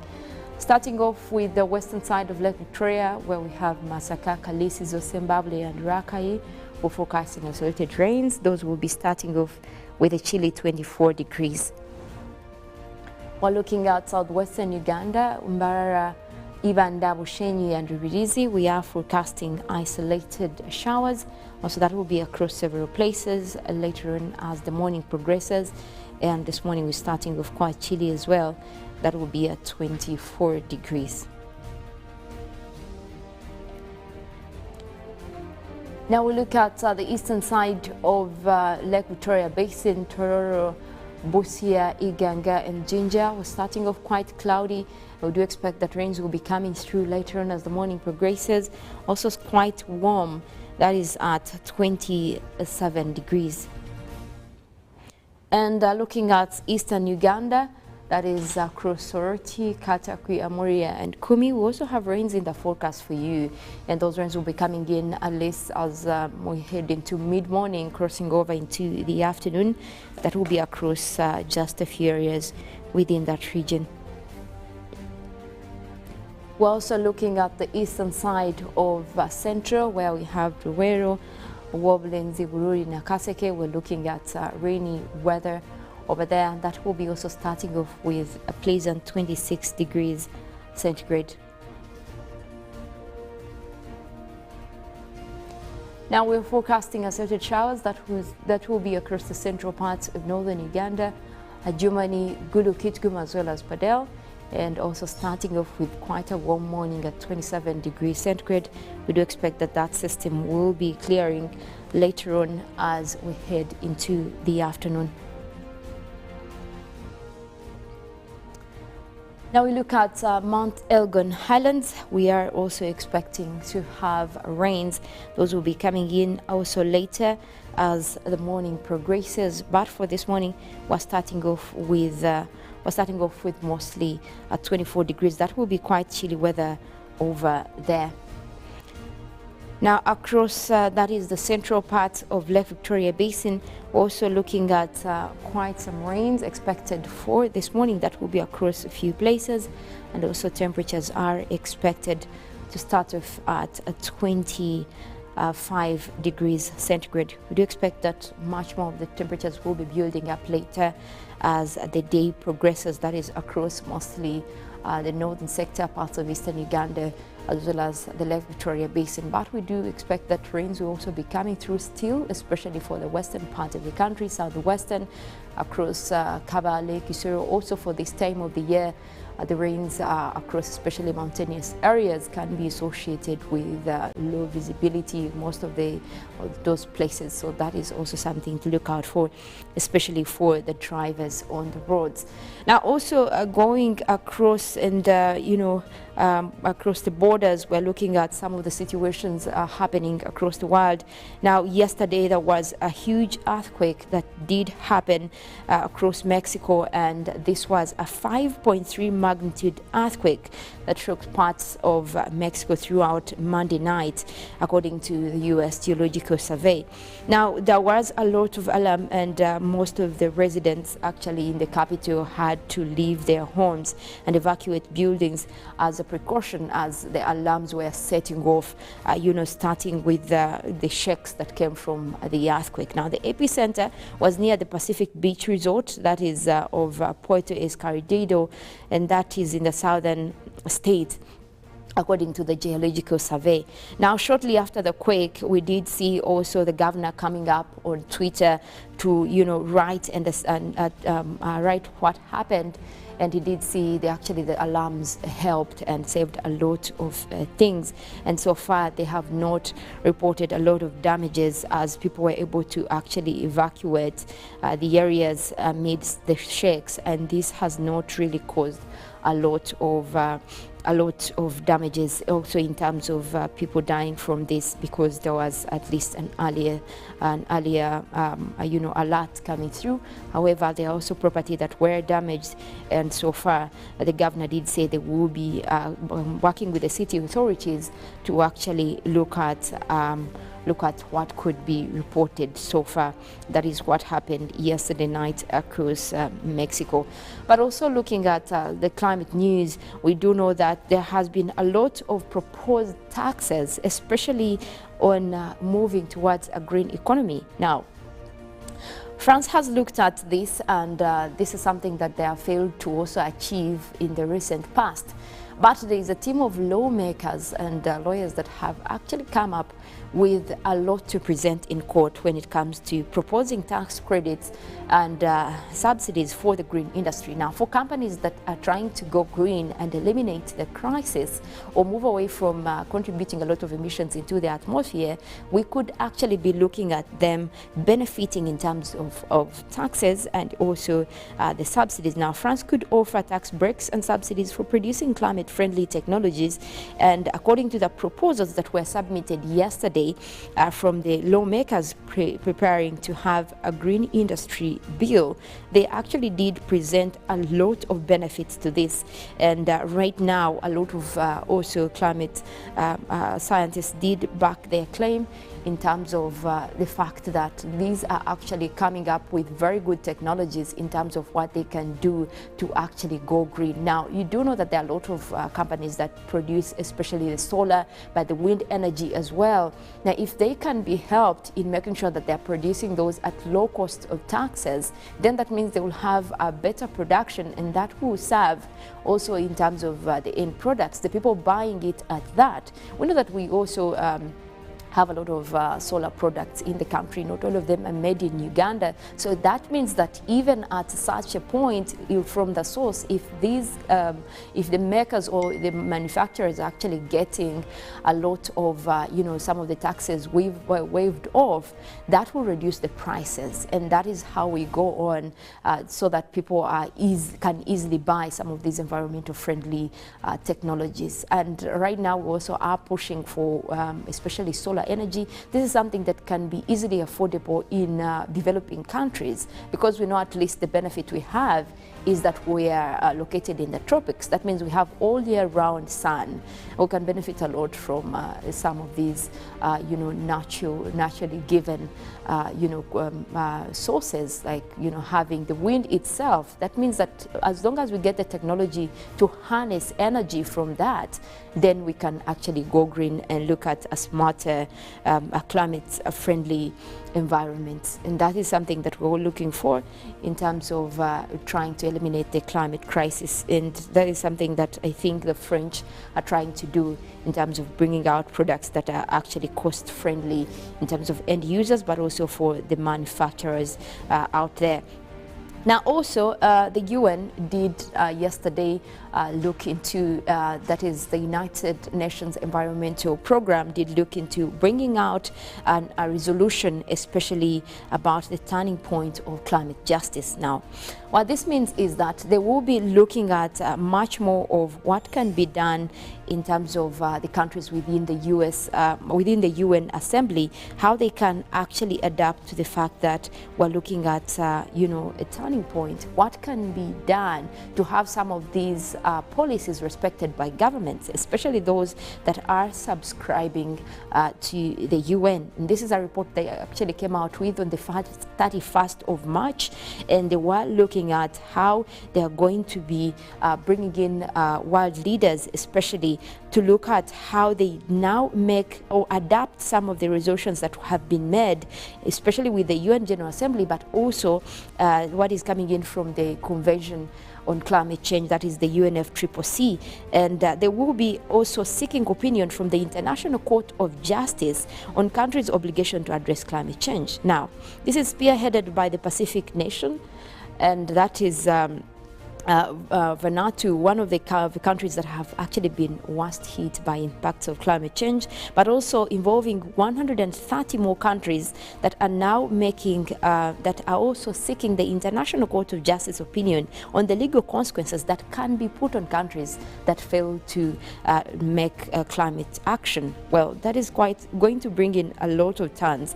Now, This is not just a silver bullet, but it can make an important contribution to climate change, climate action, including also catalyzing the higher ambitions under the Paris Agreement. That was said by the Prime Minister of Vanuatu as he was talking about this. Now, we know that this is something important, especially in terms of resolutions. Every country has a responsibility to act on climate. And now what the UN General Assembly is simply coming out to say is that as long as you were party to most of these conventions, like Uganda ourselves, we are party to the UNFCCC, that means you have the responsibility to actually address the impacts of climate change, but also look at how we avoid the crisis in the first place. And as long as you don't do that, you could actually be answerable in court, and that is why they are seeking for the International Court of Justice to come through and look at what can be done in terms of that. This is going to be quite an interesting turn of events, but we know that this also has not been adapted so far. We'll have to wait on court to give its resolution on that, and then it can be put across for all the platforms, encouraging countries to make action on climate change. Otherwise, they will be facing consequences. Well, that is all we have for now. We do have Good Morning Uganda agenda that will be coming in right after this, and then we'll be moving in for sports highlights as well. My name is Mollen Kenyena. I want to wish you a wonderful morning.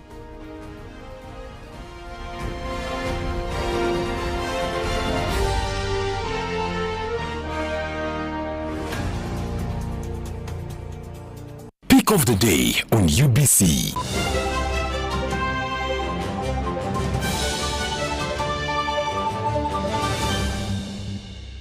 Was brought to you by Gatawo with MTN Momo Advance. Momo Advance tops up your Momo to complete your transactions.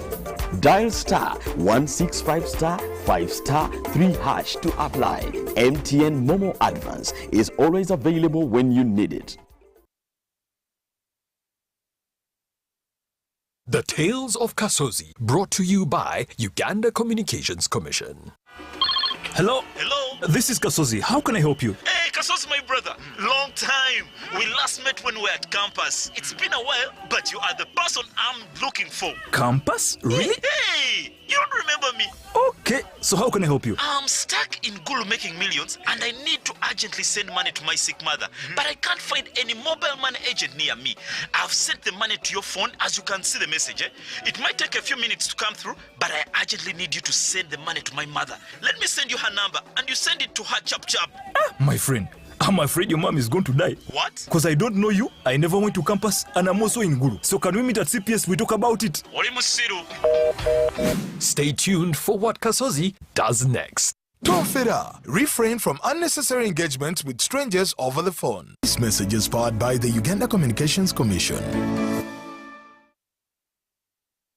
When you talk about our motherland Uganda, the Pearl of Africa, you cannot fail to smile because of the smile that fills the faces of the citizens. Our nice good weather and nature that sustains us all, that enables us all to continue each in their own way because we are all different even according to each individual's work. But what joins us to become one person is the sweetness from the flavored drink Alleluia Jingati drink and Alleluia Tamarind drink. The flavor that quenches your thirst while at the same time treating and healing your body because it is 100% natural. Enjoy the drink that has got the tamarind juice in it. Made by Alleluia Reflexology, Healthy Solutions and Nutritional Research Center Limited. Get yourself a bottle of Alleluia from all shops around. Glow as you are with the new Spark 10 series smartphone from Airtel in partnership with Techno. Own the timelines with picture-perfect selfies using the 32-megapixel selfie camera, 256GB storage, G88 gaming processor, and a strong battery to last the whole day. Toakana. The Spark 10 smartphone comes with free 3GB from Airtel and 100% bonus on weekly and monthly bundles every month for 3 months. So you can stay connected to a world of possibilities. Dial *100*5# to enjoy free data. The new Spark 10 is available in all selected Techno shops countrywide. Airtel, the smartphone network in partnership with Techno. Stop at nothing.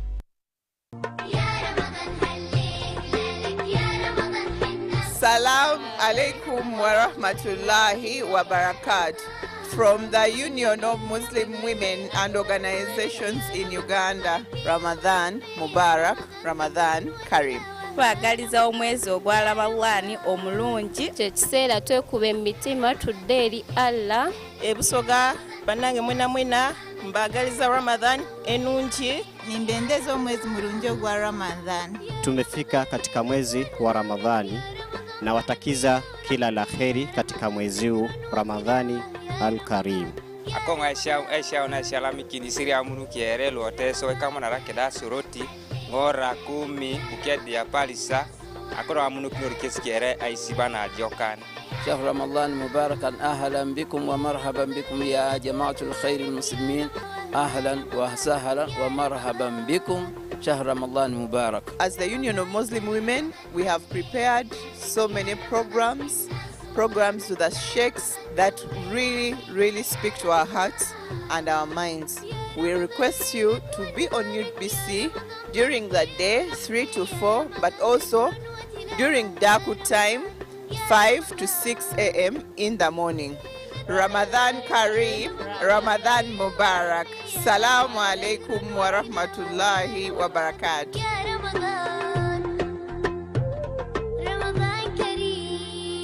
Pick of the day on UBC.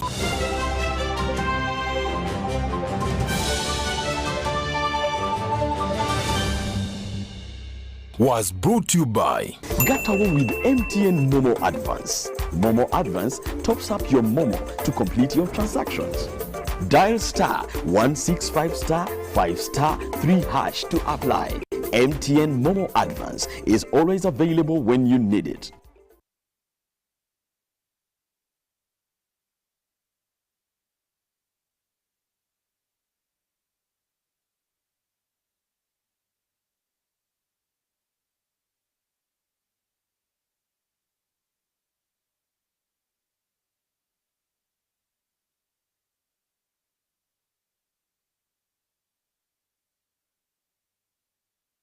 This isn't just a girl. She is the future. This is a teacher, a doctor, a community leader, our future president. She is our family's pride, and as her father, I will protect her from child marriage and talk to her about the dangers of teenage pregnancy. We each have a role to play in empowering our teenage girls to protect them from child marriage and pregnancy, because when we empower them, we empower our nation. Protect the girl, save the nation. Take action. Report any case of defilement or child marriage to the police or call Sauti 116.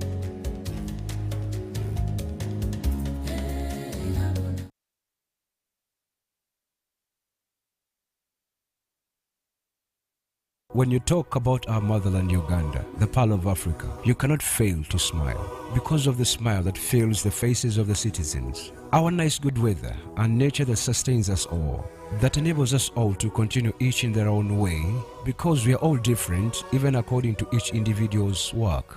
But what joins us to become one person is the sweetness from the flavored drink Alleluia Jingati drink and Alleluia Tamarind drink. The flavor that quenches your thirst while at the same time treating and healing your body, because it is 100% natural. Enjoy the drink that has got the tamarind juice in it. Made by Alleluia Reflexology, Healthy Solutions and Nutritional Research Center Limited. Get yourself a bottle of Alleluia from all shops around.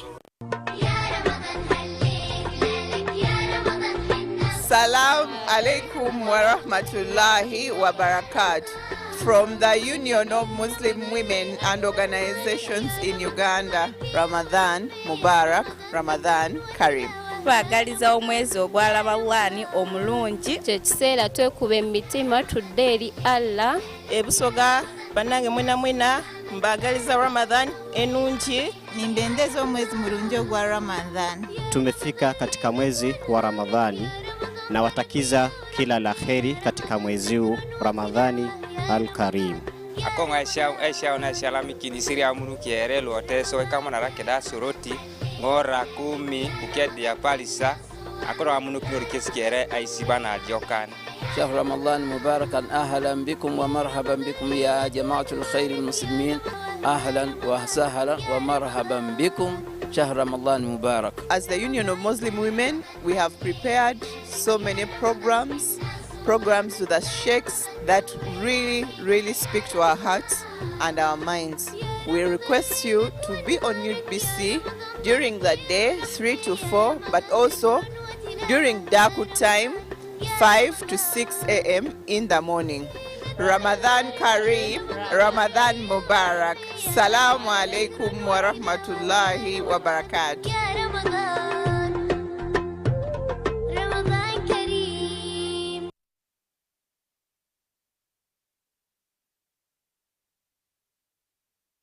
The Tales of Kasozi, brought to you by Uganda Communications Commission.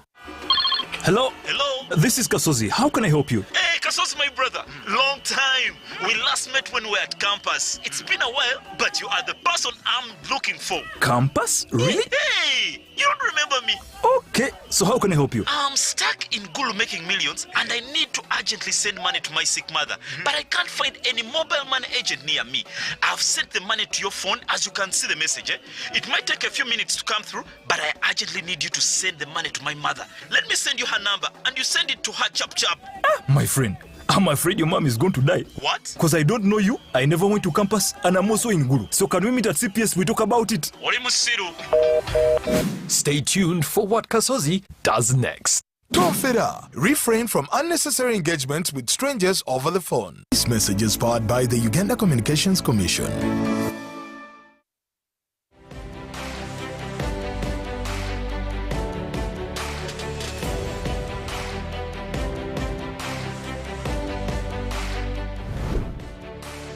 This is Chilling. Don't miss a brand new season of Chilling on UBC TV.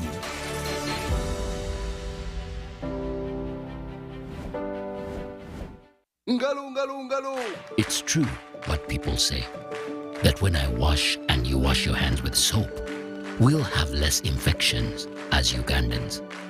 After all, it's hands that handle money. It's hands that feed us. Hands that prepare soil for farming. Hands that we use to learn. And hands that we use for fun. When I wash and you wash hands with soap, it means clean hands for all. This is a message from the National Hand Washing Secretariat.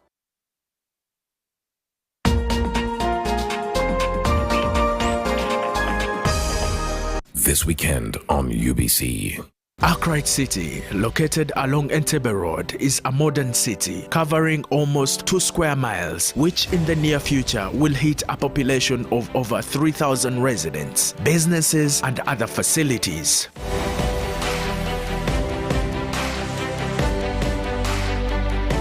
Dr. Anatoly Kamgisha is a family man who has forced his brand into the elite circles, becoming a true and undisputable authority in a sector that was not familiar with private developers.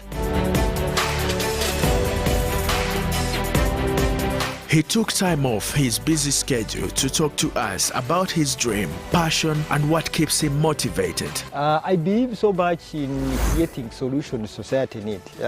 When I imagine something and it comes, I feel I should implement it. And the way I've told you, I want to now start tackling the slums.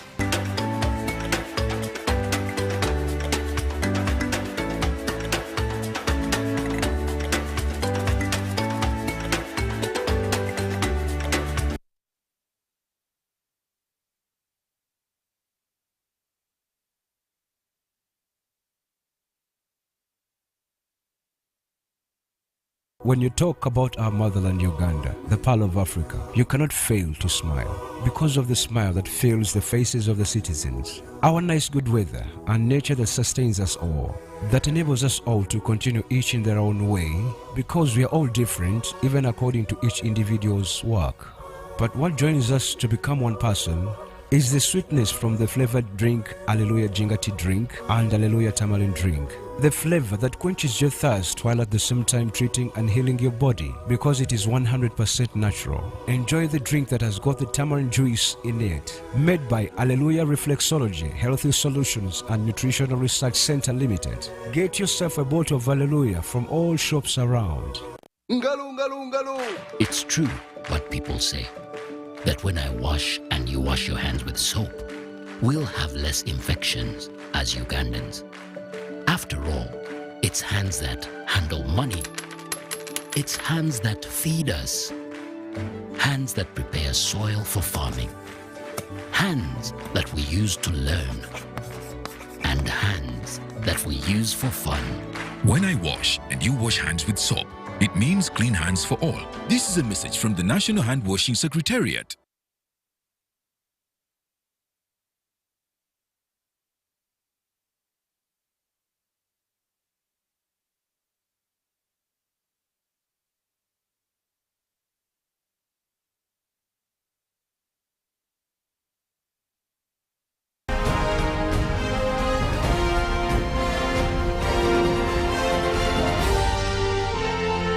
This is Good Morning Uganda.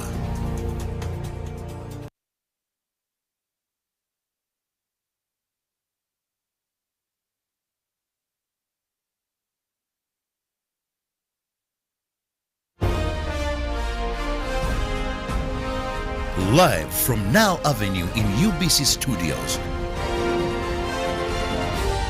This is Good Morning Uganda.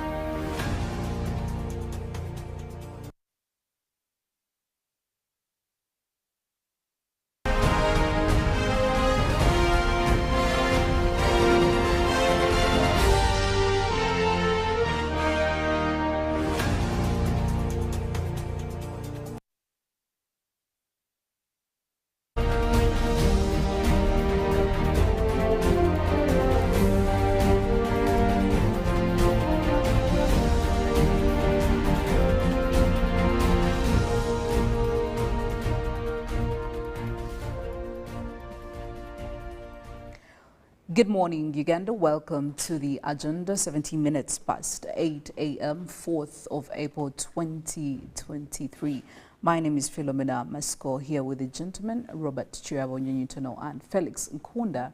Well, this discussion this morning, safety of our children in our communities, in our societies. Previously, this would be one big worry when we have our children back from school for holiday.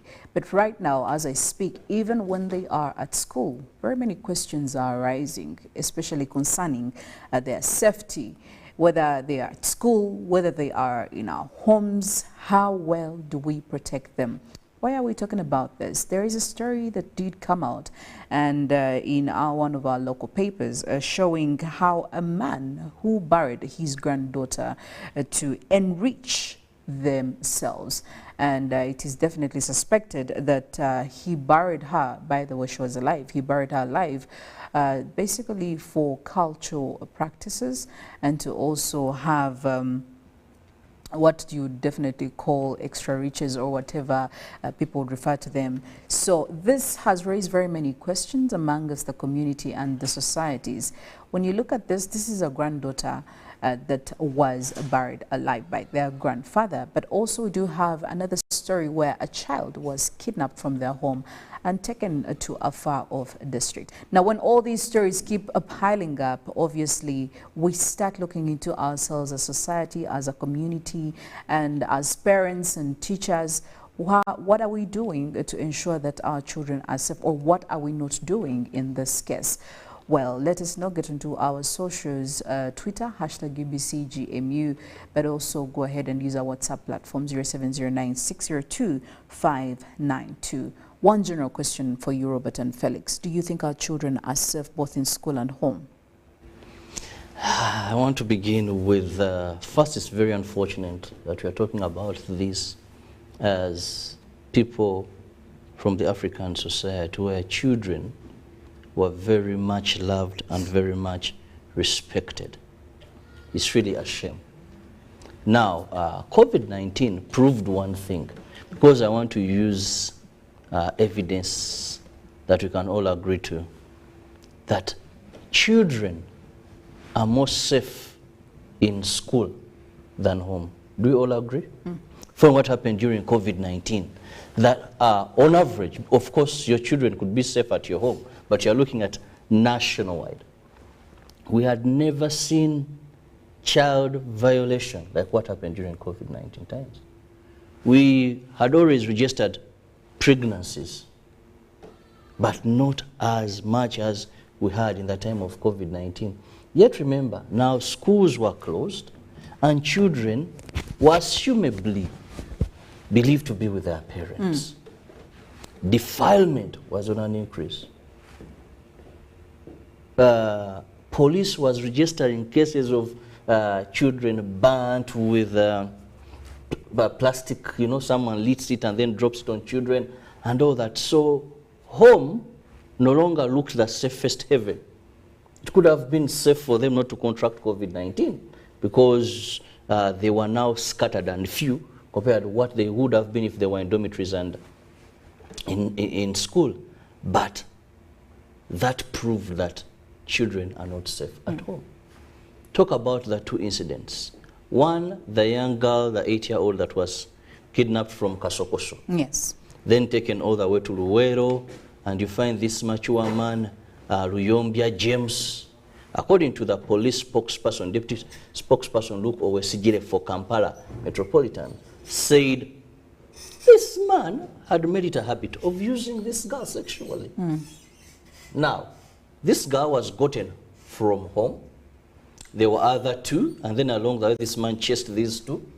It is alleged that the young girl made an alarm, and when police went to collect some evidence, someone said, yes, I saw the girl making an alarm, but I couldn't help.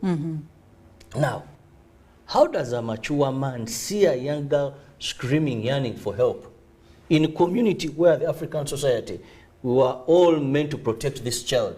That is why those that have lived long tell us stories that even if you're moving and you are eating a sugar cane, Felix had the right to punish my child. And punishing not this way of beating, but punishing. Philo, you had the right to find kids that have gone to fetch water and they are playing on these walls and you beat them. Take water home. And if they came home, they couldn't tell me because they knew I'd also do what? Do the same thing.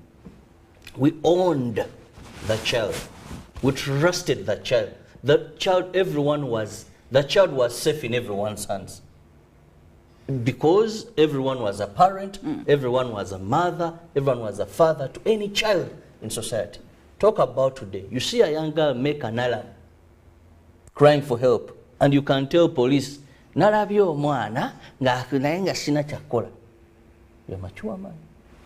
You're a grandfather. You know, I've seen love, but I've not understood the love grandparents have for their grandchildren.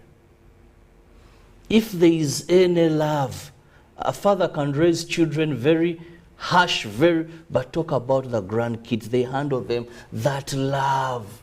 Now, when we reach an incident where a grandfather can sacrifice a grandchild, for sure, you see that, and this is home. That shows children are not safe, and that shows that we've moved away from seeing the child as a child of everybody. And someone was telling me that 40 years back, Ugandans who were there, or 50 years back, and they were of our age, they couldn't have street children the way we see them. That would be a very burning issue for them. But today, it is my child. I look after my child. Yes. I don't care. Unless the other child, I'm only concerned when the other child has committed a crime against my own child. Yes. That's when I'll pick up, I'll be very vocal, then I'll raise an alarm. Should those street children one time commit crimes on children of VIPs in this country, that matter will be handled with the agency. Okay. Now, you did mention two things, Robert, and one of them is how this child had been sexually abused multiple times. And it's making me question our societies, our communities. Is it that we have lost the concern? We are no longer concerning ourselves with all these efforts or with all whatever is happening around our societies and our communities. And I know you also did talk about children being communally owned. And I know that Felix, one thing for sure, one of the things he doesn't subscribe to is, for example, having his child being punished by any other person that is not him. And that is creating a divide. But you grew up being punished by anybody. Well, but now, if you know Felix, he subscribes, he would rather punish the child themselves. And you, on the other hand, of course, you are advocating and I know for Robert it. also wouldn't. He's just trying, he's doing TVPR. Yeah. but where did we lose it as a community? Why have we, you know, disregarded ourselves, or we have, you know, we have put ourselves on the side when it comes to getting concerned about what's happening to the children, okay? Because we are no longer very attentive, because a child being abused sexually multiple times by the same person, that also says quite a lot about the community around us. Where has it gone wrong, especially when it comes to the community and the hand they play in social evils like this, Felix? There's something that Robert said earlier, relating to if you took this society and you put it in a fix of 40 years ago, you would have everything different. From how people eat, how they walk, how they look, how they, everything, dress, everything. What you're having today, and with due respect to ourselves, some of us, God has blessed us, we have not fallen into that. But you have a society that is totally not in sync with anything. It is, this society we live in is upside down. True. No, we have to accept the reality of what we face. We have a society that hardly knows the basic values of human life. You have a grandmother, a grandfather defiling, raping an 8-year-old. You have a man burying another one. You have alive. We are having arguments about whether Onunta should marry Kirabo or Kirabo should marry me. And that's the society we are looking at. The society is not in sync with the realities of humanity. And no one seems to bother. Kirabo has given a very good example, very classical. You're talking about, you can't be talking about street kids. If this was 40 years ago, how many times in a year, 2022, when did we have people talk about street kids? We run this show Monday, almost to Friday, about over 300 days a year. Did we ever have people come here to say, give us airtime, we want to talk about the plight of street kids, the problem we have found it, and we want to stop it? The society, unfortunately, we live in today is a society of mediocres, if not lower than mediocres anyway. We have mothers at the age of 13. Okay? We have fathers who are proud not to be responsible for their children. And they are proud. Oh yeah, they'll be very vocal about it. And they are proud.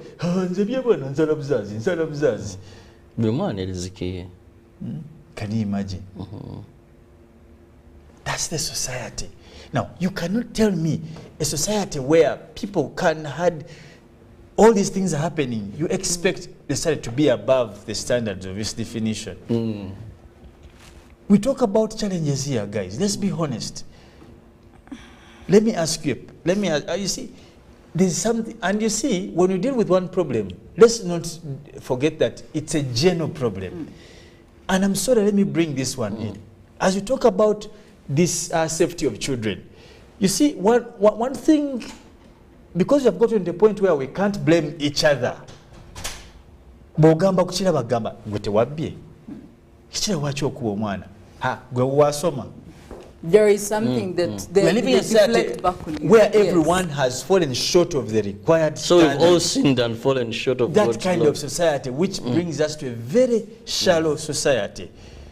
A society where we are still quarreling about a government officer in the office like a minister taking. There's no way if you're discussing that, you won't discuss someone burying a child alive. If someone can convince you that when you do that, you'll get rich. So we can't actually even talk about, say, if we're going to talk to enforcers, who should ideally be helping? Who is enforcing? Who is enforcing, and also what are they doing? Do you want me to break down the people who should be enforcing these laws? What they're actually doing? And last time I told you here on the roads, we have been told arguments about traffic and what. But you drive, we all drive on the roads of Kampala. How many times do you drive and not pass by an officer on phone, TikToking, or just doing... And they will stop you, they'll ask you for lunch, and then they let you go. Felix has mentioned something very important. And this, I don't know what we can do as a country. Because I usually don't want to believe that all hope is gone. But if there is anywhere where there's a problem in this country, is the enforcers of the law. From police to judiciary, I want to tell you, those people, recently, there was a land case I was following up in Kenyena, but I saw high-level corruption and high-level moral decadence amongst enforcers, that even a criminal commits an offense when he's on bond and commits another offense similar to what he got bond for. Or probably worse. Then you go, you call police that, hey, this man is in action committing this offense. Then they deal until the offense is finished, the person has taken off, then they tell you now we are trying to look for that person.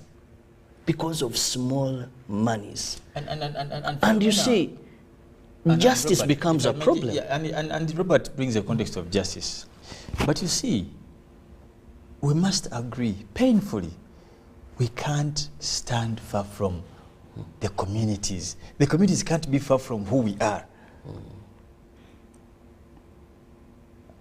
Most of the recent criminalities happening all over this country are committed by teenagers. Just last week I was in court over a 16-year-old who murdered someone. 16-year, you murder? We have, when you go to these gangs in town, they are between the ages of 6, 1, 2, 3, 4. The age is not even above one pub. But he's on killing people. Now, when you hear this safety of children, the big question, Robert, Philomena, we ask ourselves, who is responsible? Do we have the right people giving birth? What is the quality of someone who should give birth in this country? But also looking at the circumstances under which these people give birth to. Exactly. Yes. Because some of them, I will tell you, we all know that some of these births are not even intentional. And it comes to life with that. The exposure that children have towards reproduction. Sex and sex talk, sex intercourse and sex intercourse talk is so available. Sexuality is more available in this country than drugs. Now you're adding on LGBTQ. Every dark corner there is some... Philomena and Kirabo is not enough. Now you're adding Kirabo and Mukaza. I'm imagining such a couple, Nasa and Kirabo. It's not enough. And with the exposure we have put in the faces of our children, when you go to schools, let me tell you, it was a taboo. And for us, we are lucky. Growing up, and this is something we must agree. I have discussed this and I want to say it here. For you parents out there, there's one mistake you're going to make, and trust me, you have lost the grip. Be shy about discussing religion with your child. Wake up and just be shy and pretend like it's not a big deal. If your child is a Muslim, why isn't your child listening to Muslim leaders? If he's a Catholic, Pentecost, name it. 2, if you are a Musoga, why isn't it important for your child to know the values of Musoga? That's religion and culture. So parents have become so permissive. Many parents are passive about these realities. And I'm sorry, let me say this traditionally because it brings out the gist of my point. Any child, omwana yenna, must have these three values. You must have a foundation on religion. You must have a foundation on culture. Now, the third must be an addition. Okunyumunguzibwako, I don't know how I say that in English. And that can be education. Being polished. Yeah, thank you. The polishing is education. I mean, but our kids, we don't want to teach them religious values. We are not teaching them cultural values. We are not taking them to schools. Where does this thing belong? But Felix, Chikoko, is it a cup? Is it a basin, it's a cycle, bucket? Felix, I will tell you for sure. Because now, the people who raised you, the parents who raised us, and you look at the parents these days, if you make comparisons, and now imagine the parents who are going to come in the years from now. Yes, I mean, it's a cycle, and it's getting worse by the minute. But also, Philo, just to chip in, Felix, I think there's one thing I've come to observe. You see, Felix talked about religion, and there's somewhere in the Bible, he knows to quote scriptures better than me, but where it says that, do not be deceived, God is not mocked. No, you can't. What a man sows, he shall reap. Now, among the priorities we've given as a country, as a people of Uganda, child upbringing and children have not been a priority. I want to emphasize that. Look at the education, look at the health. Health we've tried to immunize, I think. That is, I may say that is a plus. But how many hospitals do... No, but you can't look at health in that regard. Look at what they eat. Look at what they eat. Look at what they feed. Because we've not treasured, we've given so much to defense, which is good. But we've given so much to defense. We've given so much to politics. You get it? We've given so much to politics. But looking... You know, I'm seated on set with children who are born from 1886. These are bush products. Guys, stop it, Biantaro. But one thing that we must understand is, because we've not given children and thought of the generation after us, let me tell you, in Uganda, people in offices act like Uganda is ending with them. Uganda tekomana mwe. You know, when you act and you think Uganda is ending with you, you don't look at Uganda after you. That's the biggest problem. That's why when someone gets in office, he will still when iron sheets come, he will still, because he believes that it ends with them. Now, that's why we are having, and I'm saying this very serious, look at how many slums crop up in Uganda. Look at this generation. The gap between the rich and the poor, how it's increasing every day. The rich are becoming extremely, we hear some even they need someone to whatever money. So that's being stupid. Yeah. They're becoming so rich, and the poor, if people are becoming so poor. Yet, we do not have something universal that targets this child. I'll give you an example on this. Days when our parents were in school, it never mattered which part of this country you are. People will tell you, I came from Ruwero to Muiri. People will tell you, Madad, I came from Central here, I was in Nyakashura. You know? There was, today, why is the hope of a child? Let's be very honest. So are we on our own right now? We've not prioritized. We've not prioritized children in this country and said, how do we come up in mind knowing that after us, there's a generation that must take Uganda ahead. And we think, look at the education. We're supposed to prioritize these children, the country or the parents themselves, before we even give these children off to the... No, which parents are you talking about, Philomena? Street children are sleeping together.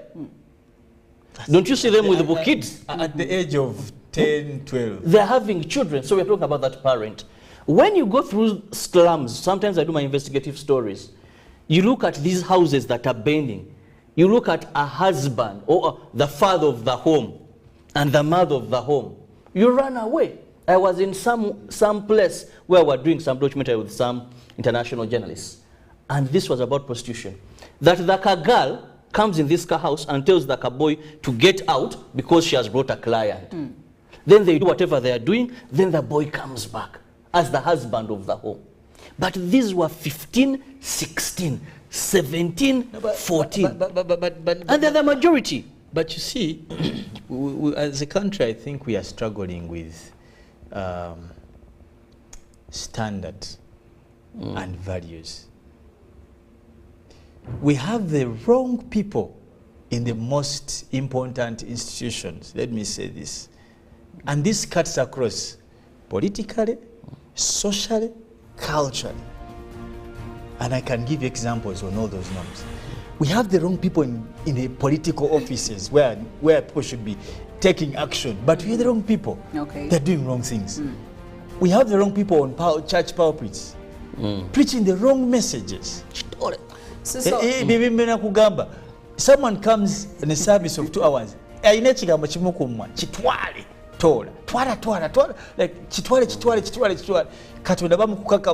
that we have established that, all what those is things going to be the ideal solution to this? Because I want to believe there is a past we are for a the lost, people who let me oversee tell you, that. we are a lost generation. We need to reconcile our hearts to find a definition of who we are, first and foremost as a country. And that's where leadership comes in. Yes. Our leadership is not doing us any service in terms of consolidating the realities of who we are. The leadership is simply dividing us. It is fronting politics than these values. People here will run on the streets and break people's things because they have arrested a member, a contestant of an election. But who's taking on the streets to fight for these kids we are talking about here? You know? These women and men who call themselves activists, when they come out when Kakwenza is beaten, but who is an activist for these cases? This one who has been raped by, who are the activists? Again, wrong people in the would-be right offices. We need to agree, Philomena, that we have a challenge as a country.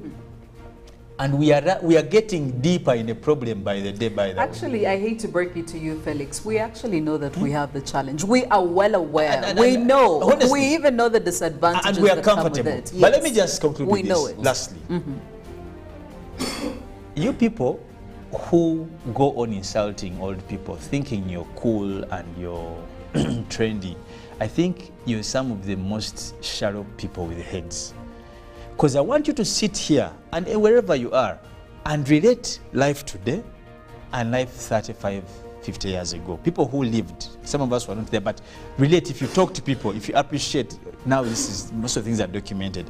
And look at, stretch from things like dressing, education. People want to talk about civilization. You think you're civilized. Look at all this, even you can look at music. The anyone managed to sing, Namiro, Leticia. What are you singing today? Chai Wenjaye.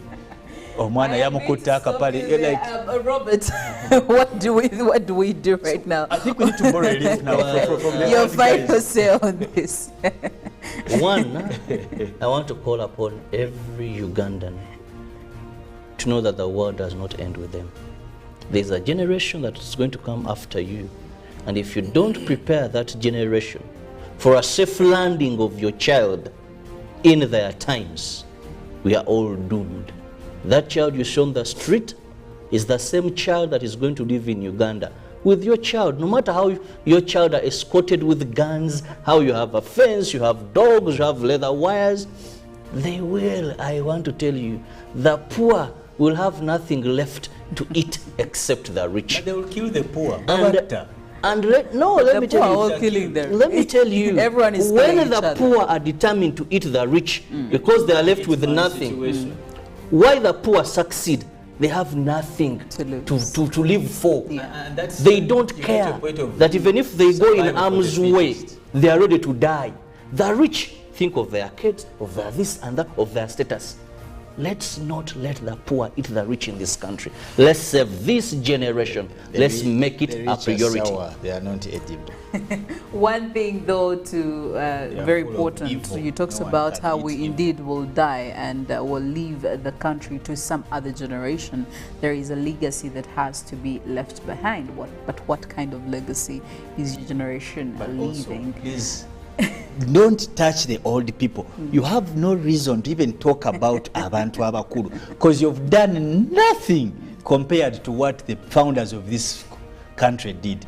We have not even innovated any fabric. But you know bakola gomesi za kizabanga za nylon. But well, it's good morning, Uganda. We'll leave it at that. We have sports updates coming in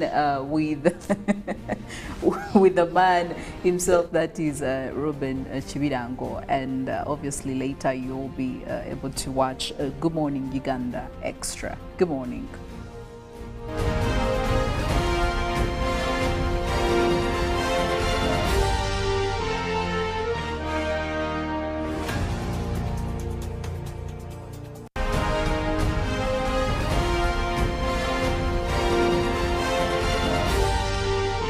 This is Good Morning Uganda.